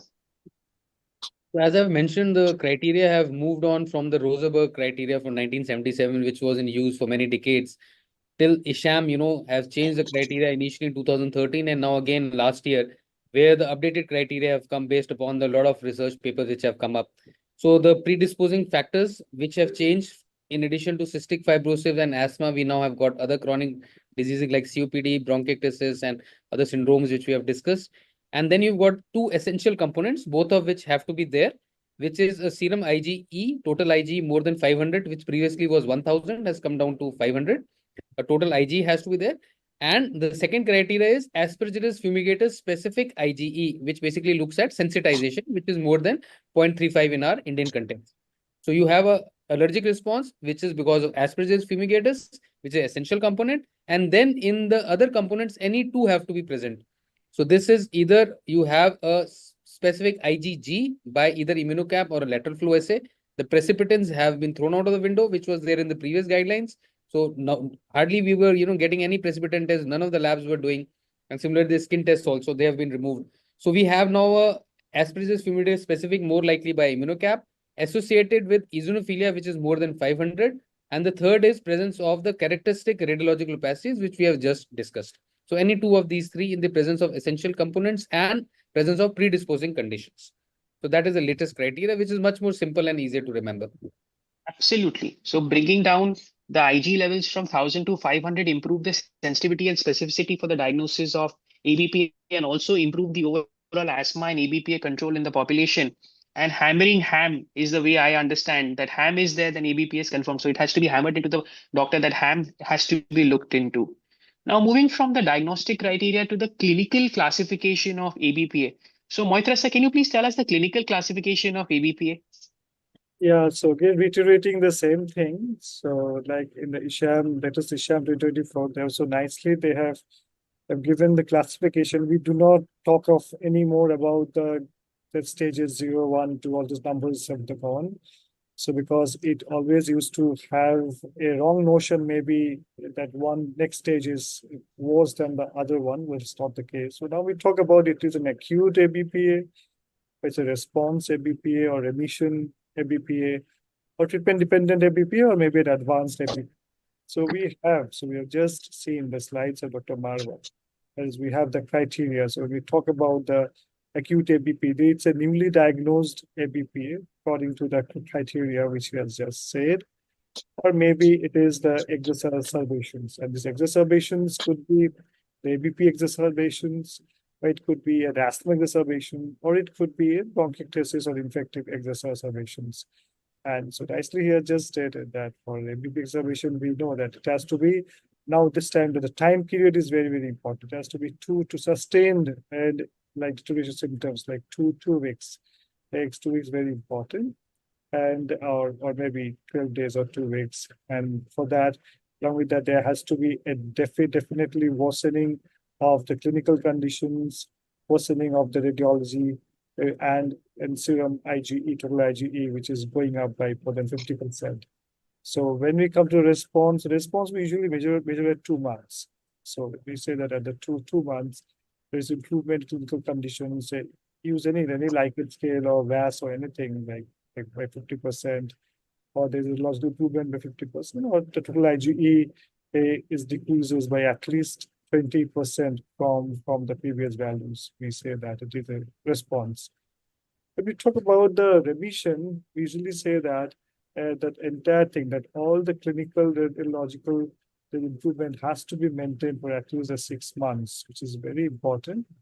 And along with that, during this period, patients should not be on any oral glucocorticoids. That is one of the very important and point which has to be remembered. And obviously, like there should not be any increase in the IgE by more than 50%. So that means it needs a regular follow-up of these patients. Treatment dependent, we know that it is one of the areas that means where the patient has gone into a really tough period, and we say that we are not able to actually take the patients off the glucocorticoid, because if the patients within 3 months of taking off the glucocorticoids, patient has at least 2 exacerbations, we say that it's treatment dependent. Or maybe when we're tapering down the glucocorticoids, then at least 2 episodes, consecutive episodes, we are having where the patients is either showing the deterioration, which is the radiological, clinical, and obviously with a rise in the total IgE. Advanced ABPA is almost a condition which has a very, very poor prognosis, because then we have the multiple involvements, very advanced stages, bronchiectasis, extensive bronchiectasis, as along with that patient will be having a secondary pulmonary hypertension or a type 2 respiratory failure. So these are the clinical, this is the clinical, all the various stages of the ABPA, is because it's very important and clear, and now it's quite easy for any physician who is seeing a patient of the ABPA to actually label the patient which stage and then do the treatment accordingly. And as is the Isham 2024 has really made the things very easier for all treating physicians this way. I think it's made it easier for the doctor as well as less morbid for the patient. Hearing a stage 1, stage 2 almost sounding as sinister as cancer. Exactly. Moved over to, very true. It's more comforting for the patient it's much as more well. intimidating. It's much more intimidating for the patients. Yes. Exactly. I think we've taken a cue from our nephrology colleagues from acute renal failure to acute kidney injury and from chronic failure to kidney disease. So similarly, we've come to a more sensible approach. And also it makes so much sense that there's an acute stage, there's a remission stage, there is a relapse stage, a treatment dependent stage, and exacerbation stage. So it becomes so much simpler for the doctor to manage, classify it, and it gives us confidence, and the patient as well gives confidence that the doctor does know what we are doing for him or her. So yes, I completely agree, and full marks to Isham for making life easier for all of us. Now, Dr. Shanmugapriya, having heard all of these things, how would you actually work up a case of asthma who comes up to your OPD stepwise when you're suspecting ABPA? Would you do it upfront? Yes, sir. So when we approach a Or case what of will be the test? yeah. So when we approach a case of suspected ABPA, we need to think stepwise, especially in an asthma or cystic fibrosis patient who is not responding well to the treatment. So first, I would like to screen with total serum IgE level, which is usually above 1000 international unit, and I will check for aspergillus specific IgE or do a skin prick test. A positive type 1 hypersensitivity is typical in ABPA. Next, I will go for blood work. Eosinophilia is common, and I may also find serum precipitants or specific IgG against Aspergillus fumigatus. Then I will go for radiology, while chest X-ray can show fleeting infiltrates. Then golden standard test is HRCT. So I will be looking for central bronchiectasis, as Vikas sir said, finger and gland opacities, or sometimes high attenuation mucus. Then to confirm the diagnosis, I will apply criteria like Rosenberg-Patterson or Isham, which combine clinical, radiological, and immunological findings. In some steroid naive cases, even I try to do bronchoscopy, especially if I see any mucus plugging or shortcut Leydig crystals. So it is really a layered diagnosis, not based on a single test, but it is a combination of clinical suspicious, IgE levels, imaging, and immunological evidence. I think well said, Dr. Shanmugapriya. What I'd like to reiterate is that whenever you have a patient who's suspecting asthma, and if it's a typical adult onset asthma, screen for ABPA upfront. Your X-ray is done, spirometry is done, get a CBC and IgE level done. An IgE cutoff of 500 is very, very important for you to keep in mind with respect to ABPA, and your eosinophil count of 500. So these are two important screening markers. And the minute you've got these two tests which are positive, get an aspergillus specific IgG and IgE. The IgE cutoff should be 0.35 and the IgG cutoff in India is 27. So you need to have this baseline test done for all adult asthmatics. And I would say in the pediatric population, the incidence of ABPA is also rising. So whenever you're seeing a pediatric patient of asthma and you're suspecting asthma diagnosis, please get the IgE and CBC done at least so that your baseline levels are monitored. Because often these patients can rapidly progress in the pediatric population to a full-blown ABPA-S. Now, Rahul, how do we distinguish an ABPA exacerbation from an asthma exacerbation? Very often, these two things are confused and over medication is advised. So, what do you do and how do you treat both of these situations? I think this is the most difficult question when these patients, who has a diagnosis of ABPA with them, and they're coming in exacerbation. It is very, very important as well as difficult, to differentiate whether these patients are truly having acute exacerbation of asthma or ABPA. The one thing that they have mentioned in the guidelines is that you do the IgE levels. If the rise is more than 50% of the baseline, you consider this as exacerbation of ABPA. Other thing that you see is increase in the infiltration of the lung opacities. That is also very, very important in these patients. Otherwise, fever, increased shortness of breath, these symptoms can be common in viral infection related exacerbation of your asthma as well as ABPA. So these are the two things which is very, very important when we are keenly looking into the management of these patients as far as the exacerbation of asthma or ABPA is concerned. Also, what we need to remember is that asthma exacerbation would be typically a short history. Within 48 hours is something sudden worsening of symptoms, and ABPA would be sustained about 14 days is the cutoff, which Isham tells us. So that's something which can be a clue in diagnosis, and often asthma exacerbations can be triggered. Yes, Rahul, sorry. I think the guidelines that has been given that you need to wait for 2 weeks to decide whether your patient has exacerbation of ABPA.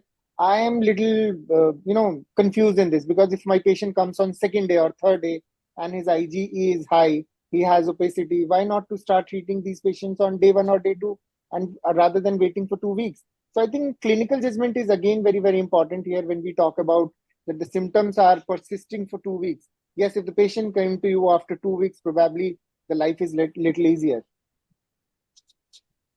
You're absolutely right. That is a point which needs to be discussed in the Isham, but I personally feel what they meant was an exacerbation which requires a doctor visit and not an exacerbation which is managed by the patient themselves. So probably that's the reason they use the 48-hour cutoff over there.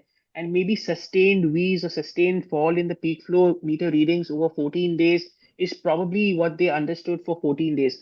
But you're right, if the patient comes in your casualty in an emergency situation, the initial treatment is going to remain the same. You're still going to give the patient glucocorticoids, which is correct. Now, moving over to Dr. Mandeep, madam, what is the standard treatment of ABPA and how do you decide on the dose of steroids with so many guidelines which are available to us? Yes, sir. As explained by Marwah, sir, we know that since times that we've been giving anti-inflammatory agent in the form of glucocorticoids as the first practice standard treatment for ABPA. We also have antifungal agents, that can reduce the fungal colonization in the airways. But in case of an acute ABPA to begin with, when the patient is either newly diagnosed or presents for the first time, so we ideally practice giving glucocorticoids, and it is a systemic therapy that we give. We do not usually start with a combination. We prefer to give a monotherapy only. And since there have been many studies which have shown us that if we give high doses, that did not give us additional benefit, so we practice giving low to moderate dose. And there are various guidelines that mention different doses, but what we practice is mostly 0.5 milligram per kg per day of prednisolone orally that is given, and we practice giving it for around 4 weeks, and then we will do a slow taper and give it for around 4 or maybe 5.5 months, depending on the response of the patient. But in some cases that sometimes the patient may have an extensive kind of a disease, they present with a severe bronchiectasis at the outset. Here upfront, I sometimes prefer to give a combination also if we feel that the fungal load is very high in the airways. And today, as mentioned by sir, now they are also advocating that we can also start with monotherapy with azoles, antifungals also, in case the glucocorticoids cannot be given. Okay, so well said. I personally also agree that low dose corticosteroids are well received, well tolerated, and also sometimes we have patients with comorbidities, diabetes, osteoporosis, and the higher dose has adverse effects. I'm personally much more comfortable with the 0.5 milligram starting dose rather than the alternate dose after 2 weeks. So I prefer 4 weeks of 0.5 followed by 0.25, 0.125 over 4 to 6 months. That is something which I personally prefer, and I've achieved good results. But yes, we have to give merit to all the studies. And the take home message for the audience should be that yes, low dose corticosteroids should be the way forward. And a treatment response of 4 to 6 months is absolutely mandatory. And assessment at the end of 8 to 12 weeks is important. So, Marwa sir, hypothetically, I've got a patient who's diabetic, osteoporotic, has had a bad phobia or a mental block that she or he just won't use steroids. What do we do now, sir? You're very right. Like, we are the diabetes capital of the world, and many a times you find patients coming, who've been given multiple courses of steroids. They've turned diabetic, maybe because of the steroid use as well. And now they've got osteoporosis, and you don't want to give them steroids. Rather, they're not willing to take steroids as well. So there's good data that, the azoles, they work well, and there have been randomized controlled trials with various agents, and especially the itraconazole, which we've been using for ages, and also the voriconazole now. And so these are the two azoles which have been most studied, and there's some data which is coming with isavuconazole and posaconazole. But my experience is more with itraconazole and nowadays with voriconazole, because voriconazole is better tolerated. The gastric side effect profile is much better. The drug interactions are lesser. The interaction with food is much less, and the therapeutic drug levels are much easily maintained, especially when you give the initial loading dose. So these azole therapy is very helpful in these patients in a clinical setting where you can't give steroids. And obviously, if the patient is affording and then he meets the criteria, then probably biologics also could be looked at. And omalizumab we've been using off-labelly for so many years with with such good response in terms of reduction in exacerbation and steroid use as well. Well said, sir. When steroids are contraindicated or the patient is advised to use it, because we have to take the patient in confidence and understand his or her preference as well before we initiate treatment. So yes, azoles are equally effective when steroids can't be given. Now, having understood that azoles are a second line of defense where steroids fail or can't be used, Moitra sir, can you tell us the spectrum of azole use with their doses and complications and safety profile, please? Yeah, thank you. So now we have seen that to this Isham 2024 that azoles have moved up in the ranking in like treatment, because initially before it was only the steroids and azoles was an add-on drug. But now we have with the latest work which was done by Dr. Tesh Agarwal, they have shown that azoles itself can be given as a monotherapy, and that is an option for those like who cannot tolerate steroids, or we may not want to give the steroids to them because of the other comorbidities that we have just stated. So it's mainly, I also have the maximum experience with the itraconazole and the voriconazole. And you know that, but these two drugs has a very important caveat in this. It's always important that when we're using any of these two drugs, like the dose is the same, 400 milligram usually twice a day. Itra we give after the food, and voriconazole we have to give before the food. But it's important to understand that therapeutic drug monitoring is very important for these two drugs, because we need to see the trough level of these two drugs, which needs to be maintained. And TDM is not available in all the facilities across the country. So this is one of the important things which has to be kept in mind. When we talk about that, usually if we're giving itraconazole, we're giving it for the four months. Definitely very important for any of these two triazoles. We need to definitely, we need to see what are side effects, and that's very important, because whenever we are giving the voriconazole, we have to get ECG done. We have to see whether there's any QTC prolongation or not before starting the voriconazole, and also we have to do it later on. And obviously, we know that for both these two drugs, there can be the issues with the GI intolerance. There can be the hepatic side effects. There can be hepatic toxicities we have seen in both the two drugs. And obviously, there can be the hypersensitivity reactions, the rash and all. With the posaconazole and isavuconazole, I do not have much experience. Posaconazole only, I use it maybe one or two patients. It's pretty expensive. So I would say that these two drugs, they should not be used as a first line drugs. Only when if the side effects with the itraconazole or maybe the voriconazole, then this drug should come up.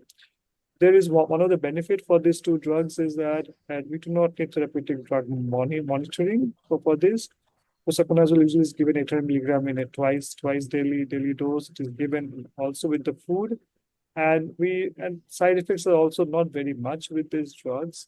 Because we see that it could be some GI intolerance, the ankle edemas, and maybe the rashes and all. Isavuconazole, I don't have any experience with that, but it's usually given 200 milligram once a day. That is the dose we give.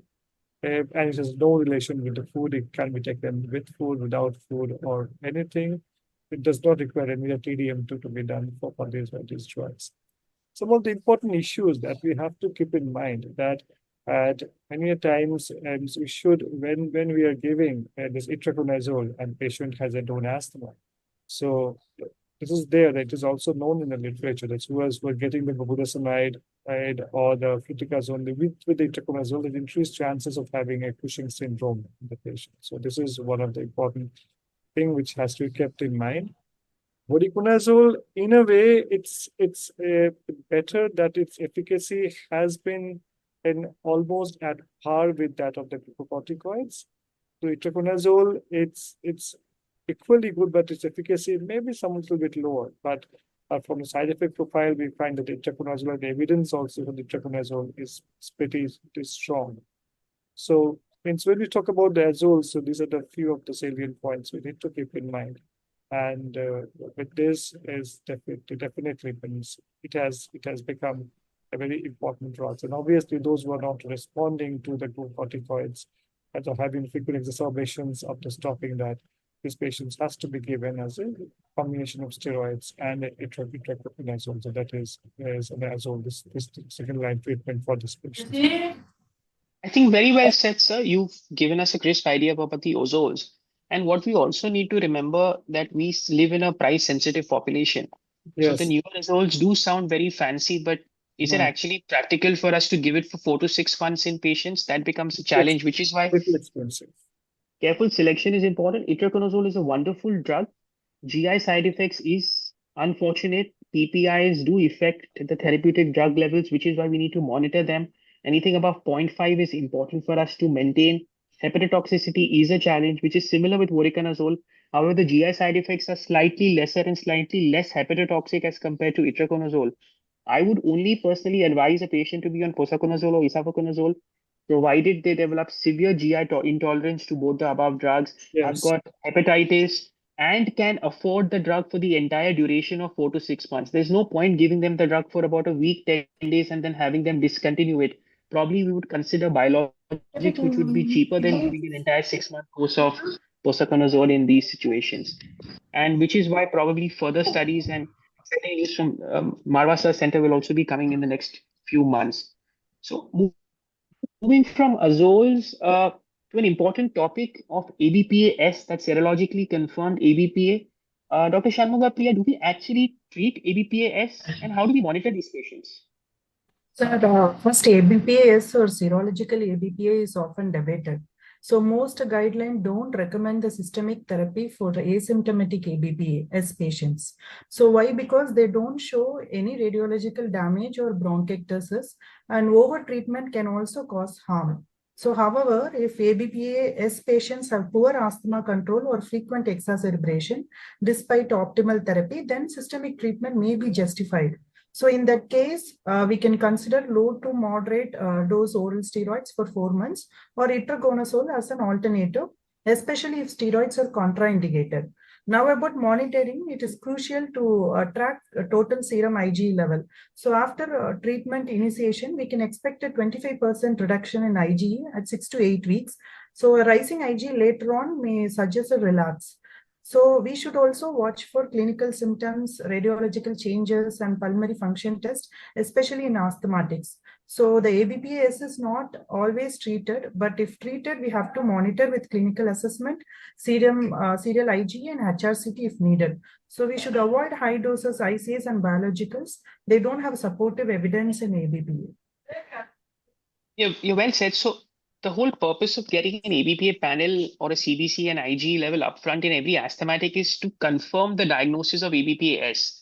Now we are not supposed to treat ABPAS at all. We need to understand that these patients only need to be kept under a close watch, provided they have recurrent asthma exacerbations, which is when we need to go back to a previous diagnosis of ABPAS and put them on treatment for ABPA. So if we've got a well-controlled asthmatic with just a serology positive for ABPA, and a bang normal X-ray, these patients need not be treated. I mean, I would be bold enough to say that if I've got a well-controlled asthmatic with a good PEFR, being regular on inhalers, not requiring higher dose of inhalers, I wouldn't even repeat his or her IgE levels. The whole purpose is to ensure asthma control is there in the first place. If we've achieved that, no. If we've not achieved that, we need to go back to the drawing board to understand why the asthma control is not there, rather than blindly treating these patients with steroids and labeling them as ABPA requiring steroids, because the most common cause for asthma exacerbations is incorrect inhaler technique, misuse of inhalers, not using inhalers, environmental factors. So this is something which I want our audience to remember, is that even though a patient may be ABPA-S and the patient is having symptoms, first try and understand the reason for the symptoms, whether the patient is regular with the medication or not regular with the medication, before labeling them to have ABPS and putting them on a stringent 4 to 6 months of corticosteroid. Another thing with a pinch of salt which should be kept in mind is that frequent use of oral corticosteroids actually can reduce the testing and the sensitivity for ABPA. And very often we practicing in secondary and tertiary care centers have patients who've received corticosteroids, short bursts, and therefore may have a negative ABPA report upfront. And which is why after about 3 to 6 months of the patient not receive steroids, a repeat test should be considered and these patients should be monitored. Now, moving on to Dr. Sharma. Rahul, what are our goals of ABPA treatment? Now, we've spoken so much about ABPA. What is our primary objective and endpoint here? I think the goal needs to be seen in two ways. One, that what is the immediate goal? Immediate goal is symptom control for the patient. That is what the patient is coming to you and seeking from you. But as soon as the symptoms are controlled, patient do not realize the gravity of this disease, that it has long-term outcomes. So you need to simultaneously discuss the long-term treatment with your patient with monitoring, so that the patient will also understand that the disease needs to be followed up and there are long-term complications. So in a simple term, the symptom relief is the first goal, whether it is asthma or ABPA. The second goal is the prevention of future exacerbation as well as damage to the lung. And for doing so, we need to discuss about steroid, azoles, all the newer therapies with the patient, with the aim of decreasing airway inflammation, avoiding persistent exposure as far as the asthma is controlled. So you need to go hand in hand with your asthma management as well as ABPA management, and tell your patient that this is important, that you should and must follow up with your doctor, and should follow up with your blood parameters, or if the radiology is there is some changes in the radiology that needs to be followed up. So brief goal is the symptom control for the patient and disease control, prevention of exacerbation and progression of the disease for us as in a brief in a broad way. Well said. Symptom control is something which we all look for when we talk to a patient and have a list of requirements which we want and which he or she wants. And symptom control is right at the top of it. And probably achieving a stable disease if we've got recurrent exacerbations is what we need to do. But yes, well said, Rahul. I completely agree with you. Now, moving on to Dr. Mandeep, how do we monitor treatment response, madam? Do we abruptly stop the steroids? How do we assess these patients when we put them on steroids or azoles? What are the tests which we can commonly do? Okay, sir. Right. Actually, basically, we do not individually access only on one parameter. Basically, symptom control is very important from the patient's point of view. That is what they want.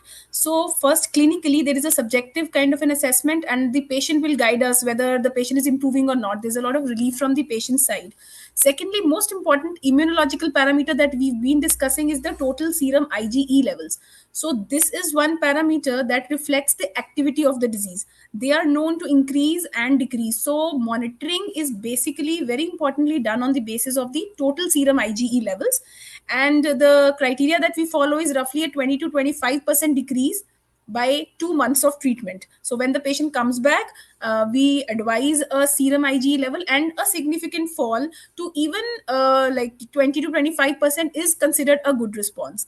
The guidelines do mention radiological improvement as well, but we will not do a CT at the follow up. And only a patient who had an initial opacity or a consolidation on an X ray would be showing us a radiological improvement as well, that the consolidation has improved, the fleeting opacity has disappeared. So it's kind of a composite thing. We have a clinical control, that is symptom relief as guided between the patient and the clinician assesses it. We have an immune control seen by the improvement and decrease in the IgE levels, the total serum IgE levels, and radiologically by follow-up x-rays if the initial x-ray had some problem. And I think Also, some we studies, need some to take studies now about the spirometry also, as sir mentioned, there is one or two studies which are mentioning that we may use spirometry and the FEV1 values. So I don't have much experience regarding the use of FEV1, but yes, that is an area of research, means we can do that. Yes, Dr. Mandeep, 3 points I'd like to add, which you said is that first and foremost, radiology need not be done in every patient, because if you're treating a patient of ABPAS, the radiology was normal to begin with. So an X-ray or a follow-up scan is essentially not required. Clinical improvement is the cornerstone.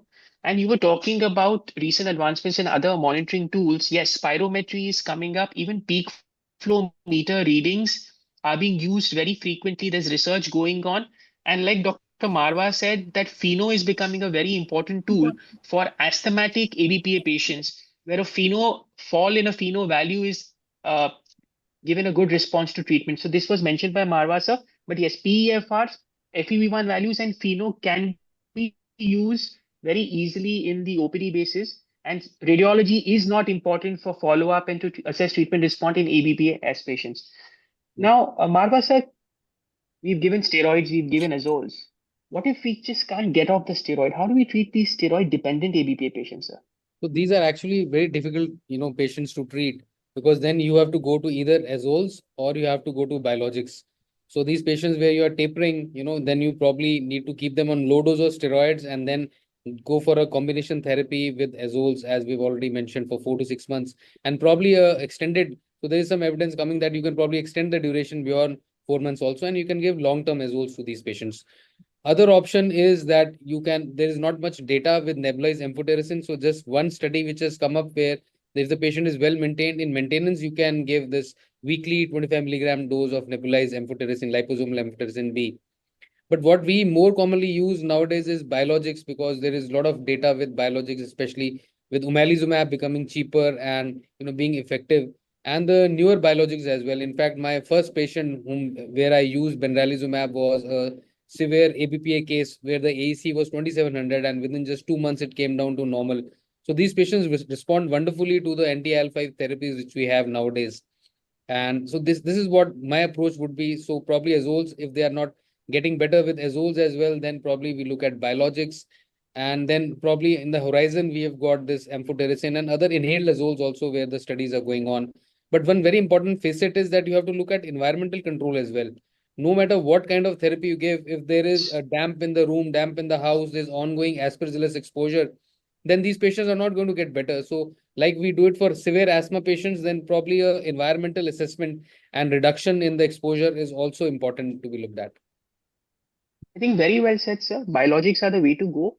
Precision medicine is the way forward in all obstructive airway diseases, and biologics are the way forward in asthma, COPD management, and ABPA as well. Simple drugs, safe drugs, no side effects, and can be given on a monthly or 6 weekly basis, which is good and tolerated to the patient. And yes, very well said that the HVAC component has to be taken into consideration: heating, ventilation, air conditioning, dampness of rooms, probably HEPA filters and air purifiers also do help in reducing the burden and the sensitization of ABPA in our already exposed and vulnerable population.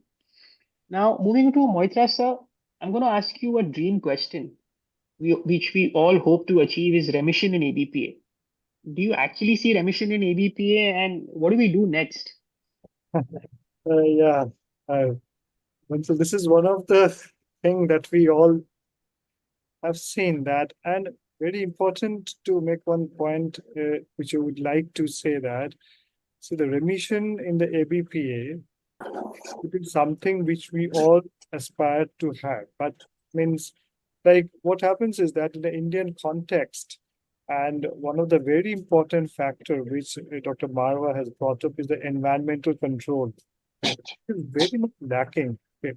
So we still see that this aspirate fumigators posts are ubiquitous. You find it all where, no matter how much care you are taking. So in these cases, the remission, majority of the patients, we don't see that there is remission, but few of the patients definitely they maintain a remission. One of the important thing that I would like to add into this, that if when we're talking of the remission, and if a patient has been put on, has been taking, say, the omalizumab, so we should always look into the IgE with caution, because we know that omalizumab will cause initially a rise in the IgE levels. So in this context, it becomes important that the patient is having a clinically stable disease, a radiologically stable disease. These are the two factors which is more important.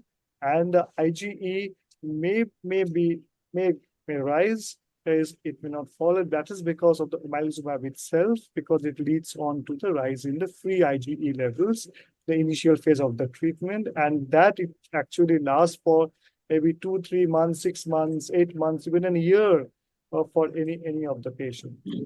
That means that when we talk about how the patient is in remission, first and foremost, we should always stick to the standard treatment guidelines that the patient is being taken for the asthma or the bronchiectasis. That is very, very important. This treatment the patient must continue.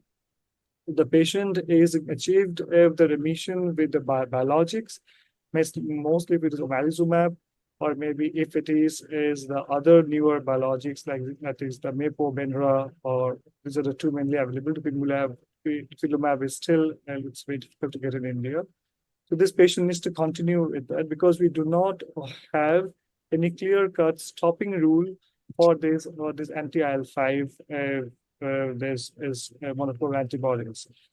Apart from that, there has been few studies which have shown that is a long-term azoles also in maintaining a patient off of the steroid helps, but usually that can be at the most, usually it's given for the eight months. So, and that is true. We have to still see that it is mainly the ITRA or maybe the voriconazole.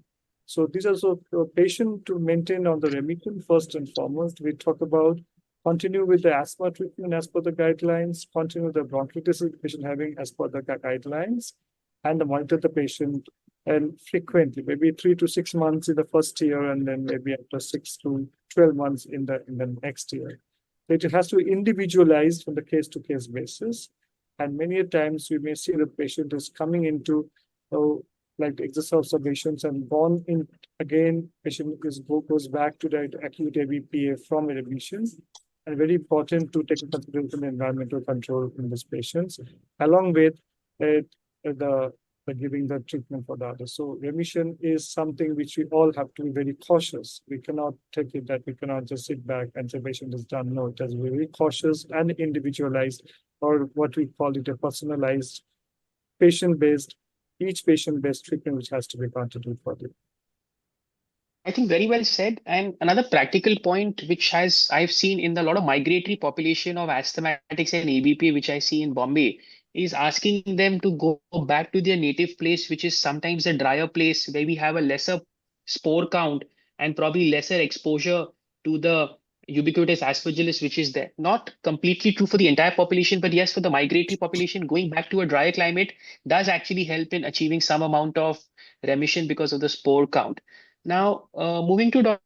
Shanmugapriya, madam, how do we treat ABPA in pregnancy and in children? I mean, these are important situations where sometimes we just don't know what to do. Yes, sir. So during pregnancy, the goal is to control ABPA without harming the fetus. So oral steroids are safe at usual doses, but itraconazole should be avoided due to miscarriage risk. So biologicals like omalizumab are not recommended in pregnancy due to potential fetal effects like preterm labor or low birth weight. So when it comes to children, treatment mirrors the adults. Systemic steroids or itraconazoles can be used, but with extra caution. So growth retardation and erratic azole metabolisms are concerned. So biologicals like omalizumab may be used above 6 years, but data is limited. So expert advise careful monitoring and more research in pediatric ABPA. So to sum up, individualized treatment is based on patient group with steroids as mainstay. So azoles and biologicals must be used judiciously in special populations, sir. I think very well said. In pregnancy, control the asthma in the mother, which is what's going to give a healthy baby at the end. And steroids are very safe. No other medication should be given.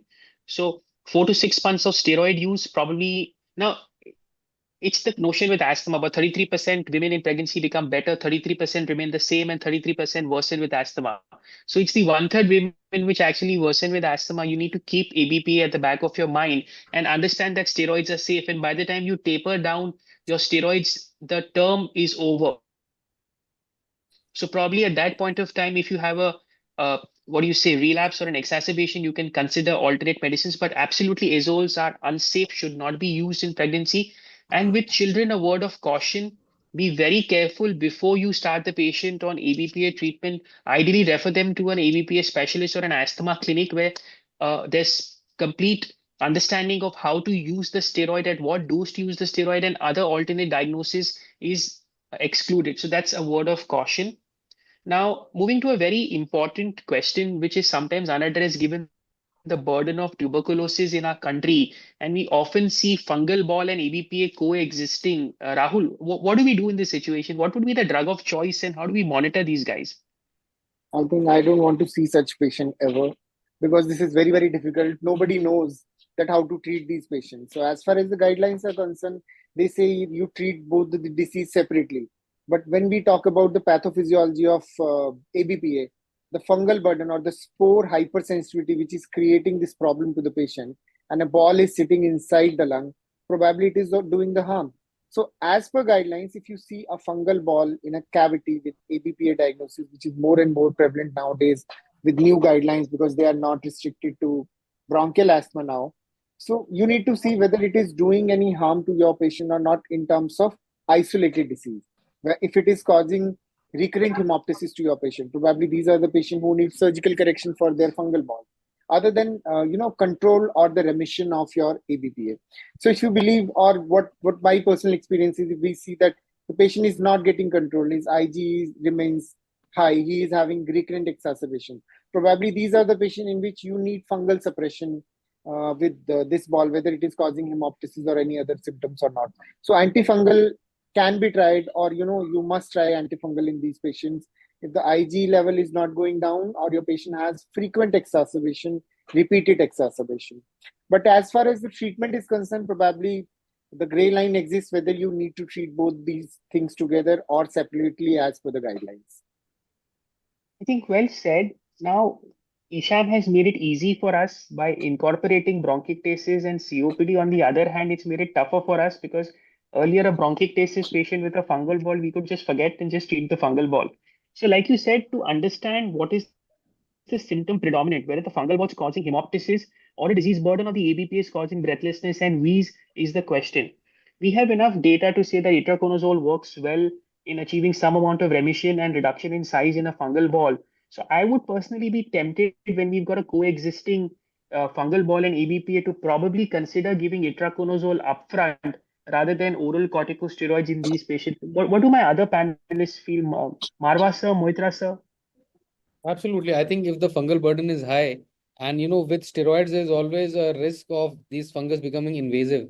So we have seen the immunity changing from hypersensitivity to, CPA to Invisible. invasive aspergillosis as well in these patients if you give them too much of steroids. So if the fungal burden is high and with the evidence which is emerging, I think antifungals would be the way forward, and I'll feel much safe if there is because nowadays there are a lot of overlaps also which are being described.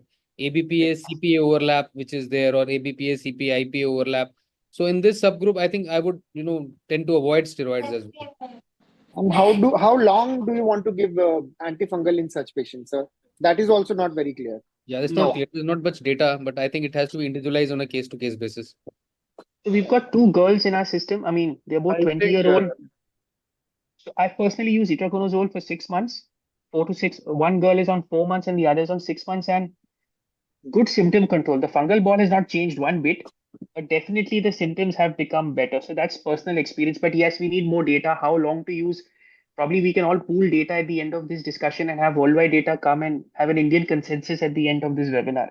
Yes, one thing is So very important that, yeah, I would like to just echo what Dr. Marwah has said, that we all know that this is an hypersensory reaction to the Aspergillus fumigator. So if the load of the fungus is quite high in the lungs, then the disease severity control and all becomes very, very difficult.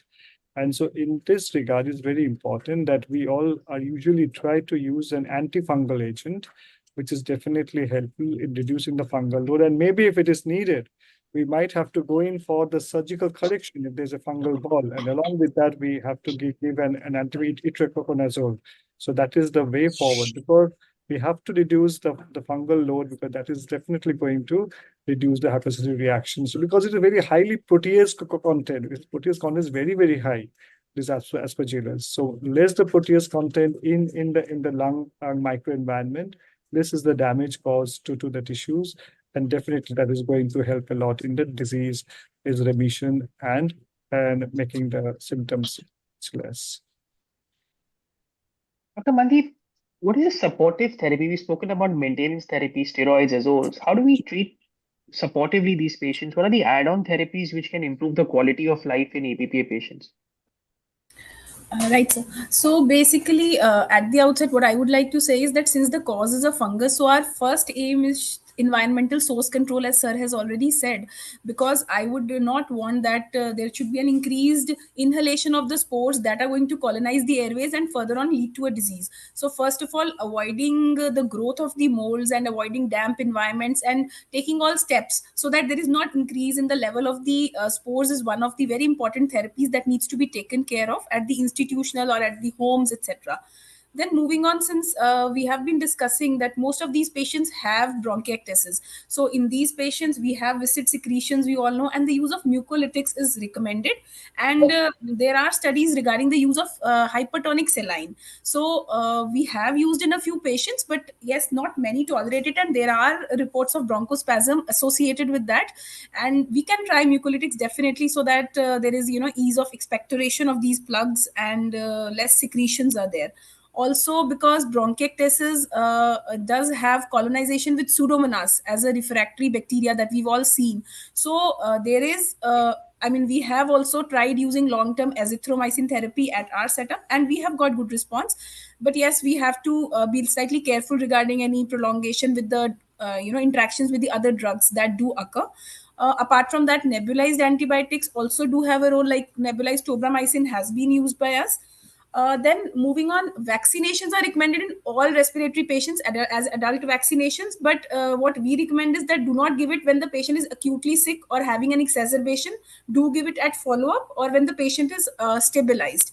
Lastly, if there's an advanced kind of a disease and the patient is having a lot of hypoxemia, he's having hypertension, pulmonary hypertension, then we would advocate, a long-term oxygen therapy, and a pulmonary rehab also is, advisable. I think pulmonary rehab is the way to go for all patients. That includes education, counseling, vaccination, and probably advanced management in case of severe bronchiectasis. So that should be advised upfront, because if you're treating ABPA with steroids, they're going to be immunosuppressed. So vaccination becomes equally important. A proper diet plan to be given, physiotherapy, improving their quality of life, exercise capacity, everything needs to be made point to check. And diet is something which should be given a lot of stress, because often with the correct timing of steroids, probably following with the circadian rhythm of the body, giving the steroid at that point of time, having a high protein diet and vaccinating these individuals prevents a lot of complications. Marwah sir, PEP we've treated therapy also, ABPA, we've because understood the these side. patients, these patients have got a lot of bronchiectasis. Yeah. So, the secretion management, the Yes. postural therapy, and also the PEP therapy, probably with the, the OPEP or the a cappella devices which we have for secretion management. Otherwise, they'll keep exacerbating. That also can be added to these. Absolutely. The vicious cycle of bronchiectasis, of airway clearance, infection, inflammation, and destruction will keep going. So airway clearance becomes extremely important in these patients, like Marwah sir said, sir. So now we've discussed about ABPA, we've treated ABPA. What's the last point? When do we take a call on lung transplant? Does it actually help? And what's the data on this, sir? Your questions are becoming even more difficult as the time is passing by, and we are treading into territory where there's not much evidence. I think I have not sent even a single patient of mine for lung transplant, and the numbers are catching up. And I was discussing this with my friends as well, who are working wholly solely into lung transplant at Hyderabad and Chennai. So they also haven't received very many patients of ABPA for lung transplant. So in the West, but there is a lot of data, because the ABPA, which is associated with cystic fibrosis. So these are the sicker patients, because they are the bronchiectasis is much more advanced, extensive, and their ABPA is also worse as compared to the asthma ABPA which we see. So the data is there from West, where these patients, if they develop ABPA and go on long-term oxygen therapy, or they develop hypercapnic respiratory failure requiring NIV, so then probably that would be a threshold. And then the cystic fibrosis patients are much younger and don't have much comorbidities compared to the elderly, asthmatics with steroid-dependent ABPA, which we see in our subcontinent. So probably it is the comorbidity which is also important to decide. And the patients, when they are on LTOT or when they are requiring NIV, that is the point when I would think of, a lung transplant. But data is, not much from a country. From a CF related perspective, it is there from the European countries. I think Yeah. the problem with our Indian setup, sorry, Dr. Moitra, please go on. Yeah, I would like to add a small thing. We have very limited data on the lung transplant in the ABPA patients. And one of the very important pointers which needs to be kept in mind is that, see, when we talk about the ABPA, we actually talk about it's a risk factor for those who have an atopy. And we understand that atopy is a genetically determined factor. So maybe those patients who have like the HLA-DR2457 or maybe ZNF77, these mutations. I'm not talking about the CF, but other patients. So this patient, even if they undergo the lung transplant, and keeping into mind the ubiquitous nature of the aspergillus spores around, they will develop similar, there's a type 1, type 3 reactions and can go on to. So this is a very important area which needs to be kept into mind. So when we talk about the transplant in the non-CF ABPA patients, and so these are all the various important points which has to be kept in mind. Maybe with the time to come, we'll understand more and more about this area as well, and how a transplant lung behaves. Who already has as an inherent innate immune or maybe an adaptive immune dysfunction. So how they will perform later on. So it's very an important point which has to be kept in mind. This is one of the, I think this might be some of the challenges which has to be addressed before we tread on to the path of lung transplant in ABP. In fact, there are a lot of relapses also in these patients who are transplanted for ABP, Yes. especially for CF. They tend to relapse because once you give them immunosuppression thereafter, and with the ubiquitous nature, as you mentioned, of aspergillus, they tend to relapse post-transplant, and it becomes very difficult to manage these patients thereafter as well. Exactly. It's often said that doctors are not mathematicians and they don't play well with numbers, but that's changing with the incidence prevalence ratios. It's just a fun fact for our audience that as per the latest GINA guidelines, which is launched, we've got more than 34 million asthmatics. So going by the 25% incidence of ABPAS, India should have at least 8 to 9 million ABPA patients. We need to diagnose more.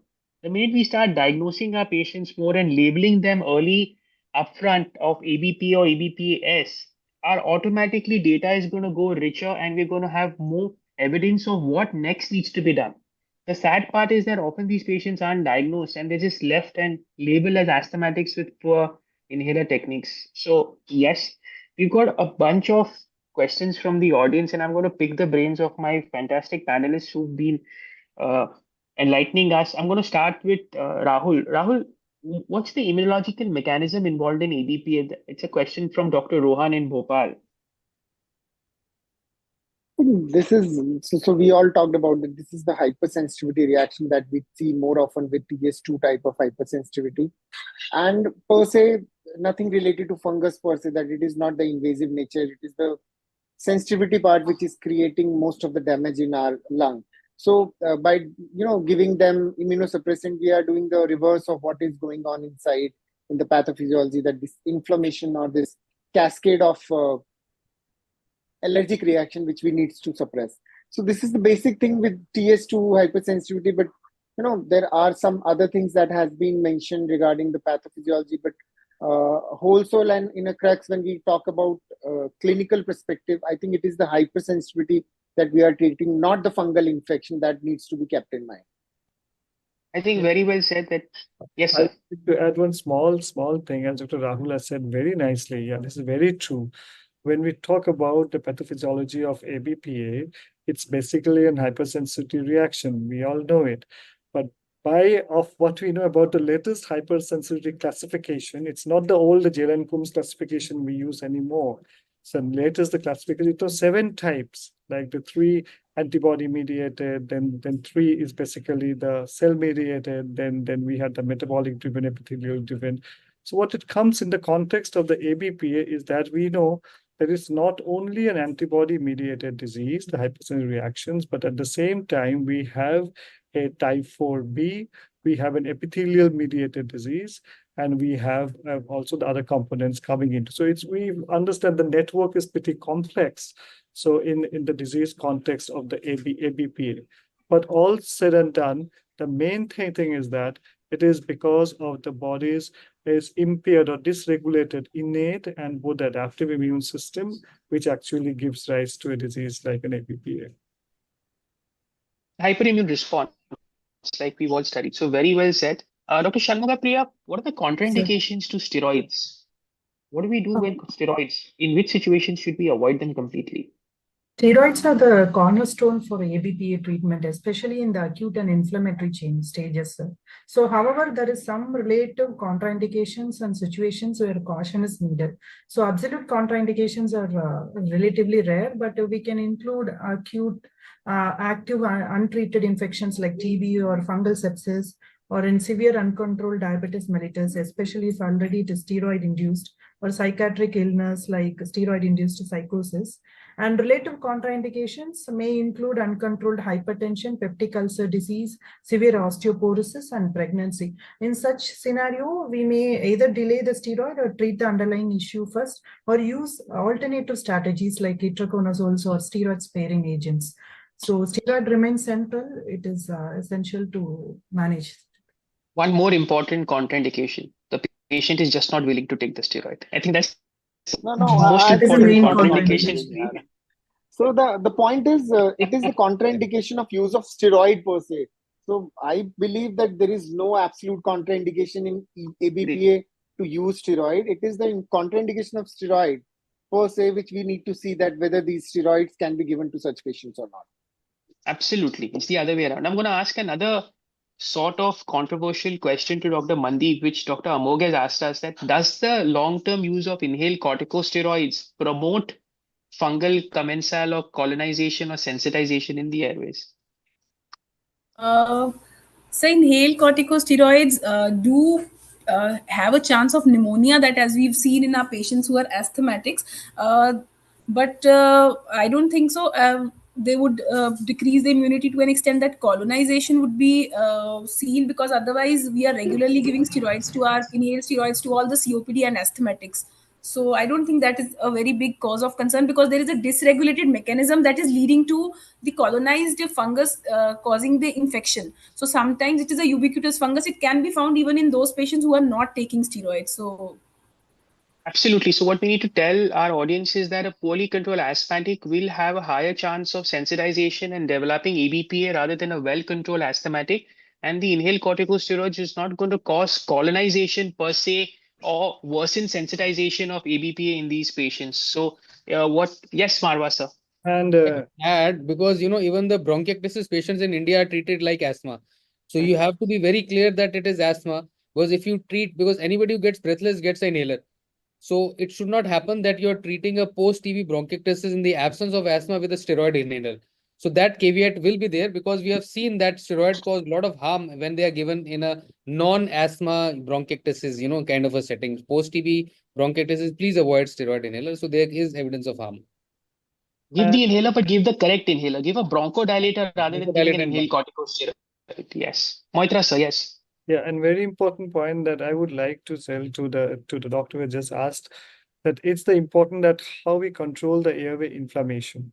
So better we control the airway inflammation, the better are the airway defenses, and so better the airway can handle any aspergillus spore. So in case of the asthma, it is always the cornerstone is inhaled corticosteroids, because they can control the airway inflammation. But on the other hand, if we're talking about what is called this bronchiectasis, in that, if you're giving the inhaled corticosteroids, so in that it will cause more harm, not only because it will give a chance of infection, but on the other hand, we know that these are the mainly neutrophilic, and steroids, it increases as actually the neutrophil survival. So actually promoting more airway inflammation cause more harm. We have to be very cautious, but just underscore the main important point is reduce the airway inflammation in the proper way to reduce the fungal colonization or maybe the Aspergillus disease. Yes, because if it's asthma, it's an anti-inflammatory reliever therapy which is required. If it's bronchiectasis and COPD, it is a bronchodilatory therapy which is required. So choosing the correct, treating the underlying cause is of utmost importance. So please understand and be judicious in the use of inhaled corticosteroids when it's unindicated in bronchiectasis and COPD. Moving to Moitra, sir, a very important question which is asked by Dr. Aishwarya in Bangalore. So what is central bronchiectasis? We've understood it's at the end of Ramayana. We are asking, what do we mean by central bronchiectasis? This is something which she wants to know. So if you can educate us, and why is it relevant in ABPA? Why do we talk of central bronchiectasis? See, we have always seen that from the context. So now we do not talk about the central bronchiectasis anymore in the ABPA. We talk about more of a bronchiectasis.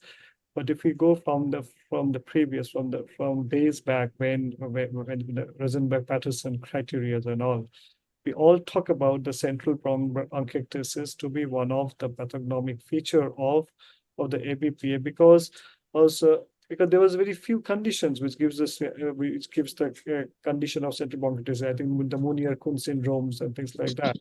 So in this case, it's very important to understand that when we talk with the larger airways, are basically they are the bronchiectatic. It is the central bronchiectasis which is there, and which is actually is one of the important sign, which was thought to be one of the radiological features of the bronchiectasis. But now we know that now it is not the central bronchiectasis; it's bronchiectasis anywhere in the lung, central or the peripheral or whatever it is. The cause and the effect becomes the question, the chicken or the egg. The bronchiectasis came first or the ABPA came first and caused the central blockade cases. Marwah sir, important question by Dr. Umesh Verma is that the BAL has shown a fungal state and a fungal culture positive. Is this ABPA or this is an invasive fungal infection?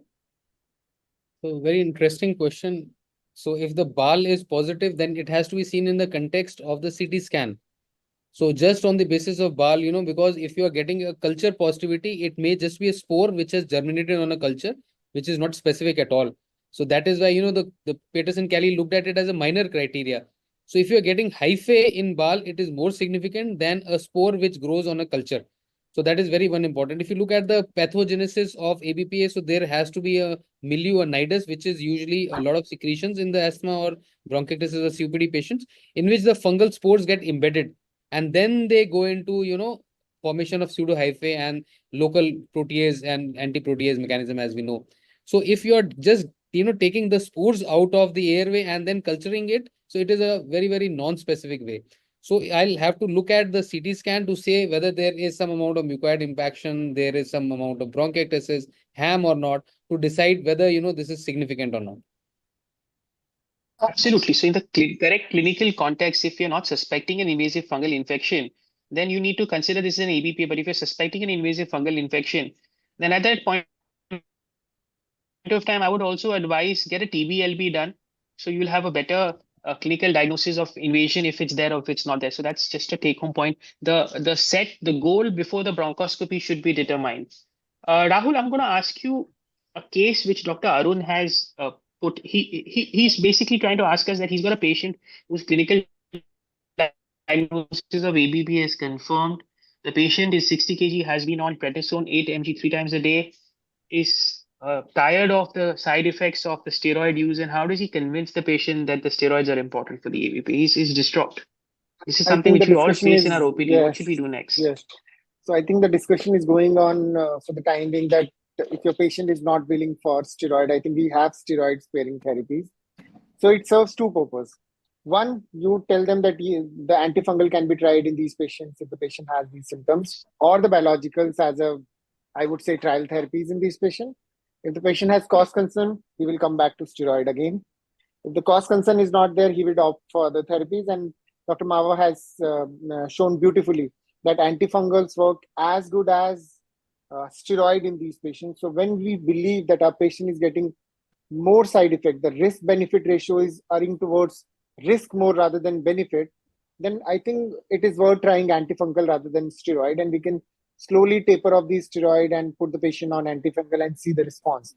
So so it is not the patient's choice per se here, because the patient has already suffered from a disease.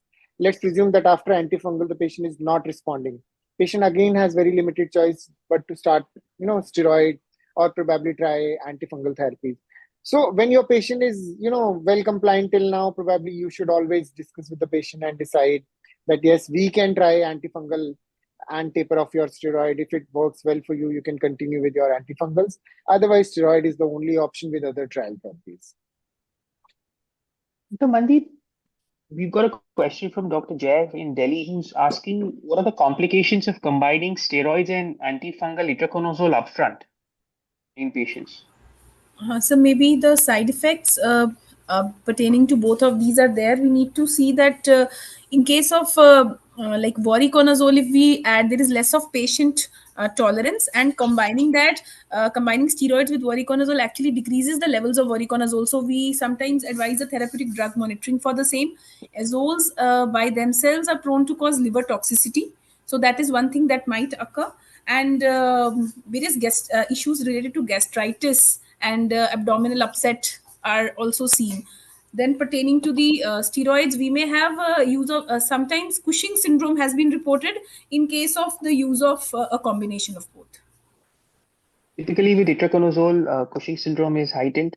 So that is something we need to keep in mind. And GI side effects is, yes, Marwa, sir. So if I may add, so if we see the interactions between the steroids and azoles, it is much more with methylprednisolone as compared to prednisolone.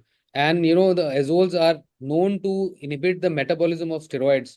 So if you are giving methylprednisolone with voriconazole, if you are giving say 24 milligrams, it will act like 48 milligrams. because you are inhibiting the metabolism. So then you will get a lot of Cushing's. So what kind of steroid you're using with the azole is also very important. So if you are using azole, then probably it is best to use prednisolone and not use methyl prednisolone, and also the inhaled corticosteroid, because maximum interaction is with budesonide. So if the inhaler which the patient should be on, if you're giving azoles, it has to be fluticasone. Otherwise, the inhalers, the excretion is also reduced, and there'll be more side effects. And so that always has to be kept in mind, because you have to look at the interaction, because the azoles inhibit the cytochrome P450 where the steroid is metabolized. Yes, Dr. Moitra, you wanted to add something, sir? No. Okay, so yes, point very well taken. And this is something which we all need to remember, that prednisone should be the drug while combining upfront to have minimum side effects. Dr. Moitra, there's a very important question from Dr. Rahul in Bombay is, which is the ideal azole to be given? So I would say that in Indian context, itraconazole is still the ideal azole to be given, because we know its cost. We know that its evidences are pretty large, and we know that its side effects are not as its side effects is not very much. We have been using it, and specifically that it is usually quite well tolerated by the patients. So, and we have used it. So in the Indian context, I will still say itraconazole holds the stage that it's still the ideal azole to be used. Only issue is that we have to keep in mind that we have to do the therapeutic drug monitoring, because it should be more than 5 milligrams per liter trough level, which is important. And as Dr. Marwah has said, that we need to see what other drugs we're using with it. Like we should not give the budesonide with this because it increases chance of Cushing's. We should not be giving a methylprednisolone, and all those things we have to keep in mind. Rahul, yes. So I think the other important point is using azole, the itraconazole, is that it isn't static drug, and we want to just control the burden of the fungus rather than treat this, because we know that we are not going to treat this fungus. So probably starting with itraconazole is the best way out, rather than going for other therapies. And if it fails, probably we have other options in our basket. Also, unfortunately, we don't have the super bioavailable capsules in India. Also, we need to understand that a therapeutic level should be monitored for itraconazole of 0.5 and for voriconazole of 1. That is important. And how to give the capsules is important. Voriconazole has to be given empty stomach, itraconazole after food. This is important for us to remember. If you ask me if there was an ideal situation, I would give a once a day isavuconazole. But obviously, the cost becomes a challenge and we don't have access to the drug that easily. But yes, start up with itraconazole. Don't be too bold and aggressive and flamboyant. Stick to the basics. It has been tried and tested. We've got enough evidence and data to tell us that itraconazole is the preferred azole as of today. If the therapeutic drug levels are not achieved, go as high as 600 milligram, but keep a close watch on the liver toxicity and the GI tolerability in these patients. This is something which we should not take for granted, and probably initial 15-day workup with an LFT should be done. Now, Sir Marwah, sir. Yeah, with a tongue in cheek, it should be of a good brand as well. Because if you Absolutely. go for the generic brands, many a times we find that the TDM is not being achieved. So it has to be from a good brand. The cheapest brand, if they purchase from the shelf, it actually does not work. Because it is the formulation, it is the lot of things which come into play. So please, I'll not name any brand, but then it should be from a good brand, which is the original drug manufacturer. Exactly. It's the irony of life that we want to wear branded clothes and use a branded mobile phone, but consume the cheapest tablet, have the most expensive single malt, and have the cheapest tablet available on the counter. It's sad, but it's true. But yes, the correct quality of drug is also equally important, because that is something which is going to take care of the disease burden at the end. Dr. Mandeep, a very basic question but important from Dr. Tarun in Pune is, what are the physical examination findings in ABPA? So basically, these patients have bronchiectasis. So I think we would find, in case of an advanced disease, I would say we would find crepitations. In case of a severe asthma, we would have some bronchi, etc. And generally, depending on the disease, we may have such findings. Nothing Yes, with I think clinical examination is important. If you look suspecting bronchiectasis, look for clubbing, have coarse crepitations. Probably the patient will give a history of purulence, sputum. If you're suspecting asthma, you'll have bronchi. So auscultation is very important. Looking at the fingers for clubbing will tell you a chronic hypoxic state or a chronic pathology. Which is, yes, madam. Also signs of, like in case of advanced disease, we may have an a coexisting core pulmonary or a secondary pulmonary hypertension. So examination for these, finding some kind of a pedal edema or anything, may also help us basically in Yes, advanced disease. yes, it's very important. Another question from Dr. Sunita in Indore is managing advanced bronchiectasis and advanced ABPA. Moitra sir and Marwah sir, you and Rahul, and I would like the entire audience to give panelists to give their 2 cents on this important question. So like the question means you're saying that she is managing the advanced bronchiectasis and advanced ABPA, right? Yes. That's really very good, credible. So what is the question like? Like what does she wants to know? How does she manage? How does she manage it? Okay. See, when we are talking about the advanced ABPA, we are really it means dealing with the disease which is super advanced, and maybe we should take into consideration that the quality of life of the patient extremely poor, number one, and the patient has a high risk of dying from the disease very soon. So in these cases, it has to be all way out. We should not leave any stone unturned, and we should first of all resort to our main pillars. Number one is the pharmacotherapy, which has to be like advanced. The patient is getting the both the combination therapy with the steroid and anazole.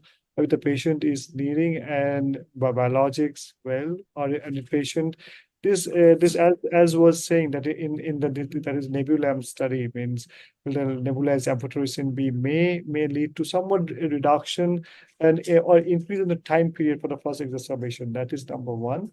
Obviously, these patients would definitely might be having a secondary pulmonary hypertension, which has to be taken care of. This patient might be needing an long-term oxygen therapy, which has to be given after proper titration, initial evaluation.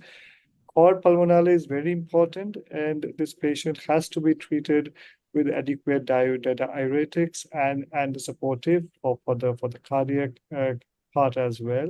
Very important to understand that these are the patients does best with the pulmonary rehab program. So it is always important and prudent that any advanced ABPA patient should be put into a pulmonary rehab program where the exercise and along with that, obviously the vaccinations, counseling, the nutrition, everything is being taken care of. And if we are dealing with this patient who's having a bronchiectasis, we understand that is the mucus clearing, the PEP devices, all has to come into play, and it has to be done from the day one with a very frequent follow-up of the patients, and maybe initially usually 1 to 2 months follow-up of the patients, and with a patient should be given the very easy access to the hospital, so that they can come to the hospital in case of any exacerbations. So we say that it has to be an all-in-all treatment encompassing every facets of all the aspects for the advanced disease, because by that only we can somewhat improve the quality and may prevent or prolong the patient's life to some extent. Is very important for the caregiver, that is for the physician, and also for the patient to understand together. Both of them has to be in the same page, and both of them has to understand the nuances and integrities of this advanced disease. I think a holistic approach is what needs to be Yeah. done in advanced pulmonary rehabilitation setup, and a dedicated rehab team is of the utmost importance, because these are patients who can require a support staff and a multidisciplinary approach for their management. Thank you so much. I think we've answered all the questions from the audience. It's been a fantastic session with all my panelists. I'd like a take-home message from all of you all, starting with Marwah, sir. First is think of ABPA in all your asthmatics. I'll not say all difficult to treat, but all asthmatics, think of ABPA, then you'll only be able to, reduce the burden. Okay, Shanmugapriya. So, yes, sir, proper clinical investigations is needed, and we have to look for proper investigations to confirm ABPA. Dr. Mandeep. Madam, unmute yourself, please. Yes.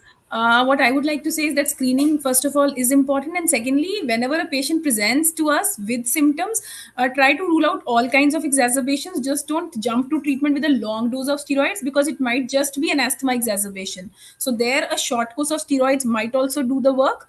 And in case it is a bronchiectasis, we have to try to treat it slightly differently. So, that is important. Rahul, So I think the most important thing is you need to be very, very updated because every now and then the scenario is changing as far as the diagnosis of ABPA is concerned, or new therapies are coming for treatment of ABPA. So I think more and more such kind of webinars or in-person meetings to sensitize everyone regarding this disease and identifying this disease and treating them properly. Moitra, sir. Yeah, I would again say the same thing. Think of ABPA. So in all the aspects, it's a common disease. It's not an uncommon or a rare disease. It will get more and more common. Think of ABPA, then only you'll be able to pick up the ABPA and treat them with the standard treatment which is available. You should not resort to the fancy treatment or the costly treatment, and should always understand what the patient can afford and what the patient will comply with. Very, very important. It is a chronic long-term treatment for the patients. So the patient's finances, everything has to take into consideration. So that's very important. So it has to be tailor-made for the patient. My 2 cents on this topic would be that given the monstrosity of our population and the asthma bronchiectasis burden, we've significantly underdiagnosed ABPA in our setup. I think probably we should have the highest burden of ABPA in the world. That's number one. Most We likely. should all pool our data, have a consensus so that we can teach the world and not the other way around. And hopefully someday we'll have ABPA clinics set up all across the country where we can manage this disease in a better way. So thank you so much to my wonderful panel. Thank you, Marwah sir, for that wonderful talk. Thank you, Dr. Moitra. Thank you, Dr. Sharma, Dr. Mandeep, Dr. Shanmugapriya, for an excellent session. And I hope our audience has learned.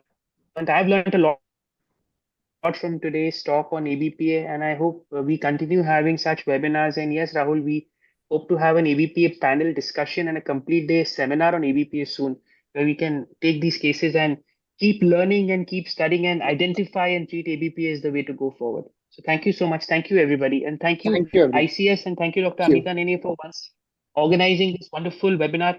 And thank you to Lupin for being our academic partners. Thank you. And Thank thank you, you, Dr. Yes, Dr. sir. Thank you. It for, was a for nice. moderating the entire thing in a superb way. Thank you, Dr. Bansal. Thank you, sir. Okay, bye. Good night. Good night. Thank you. Thank you so much. So from here, I'm ending this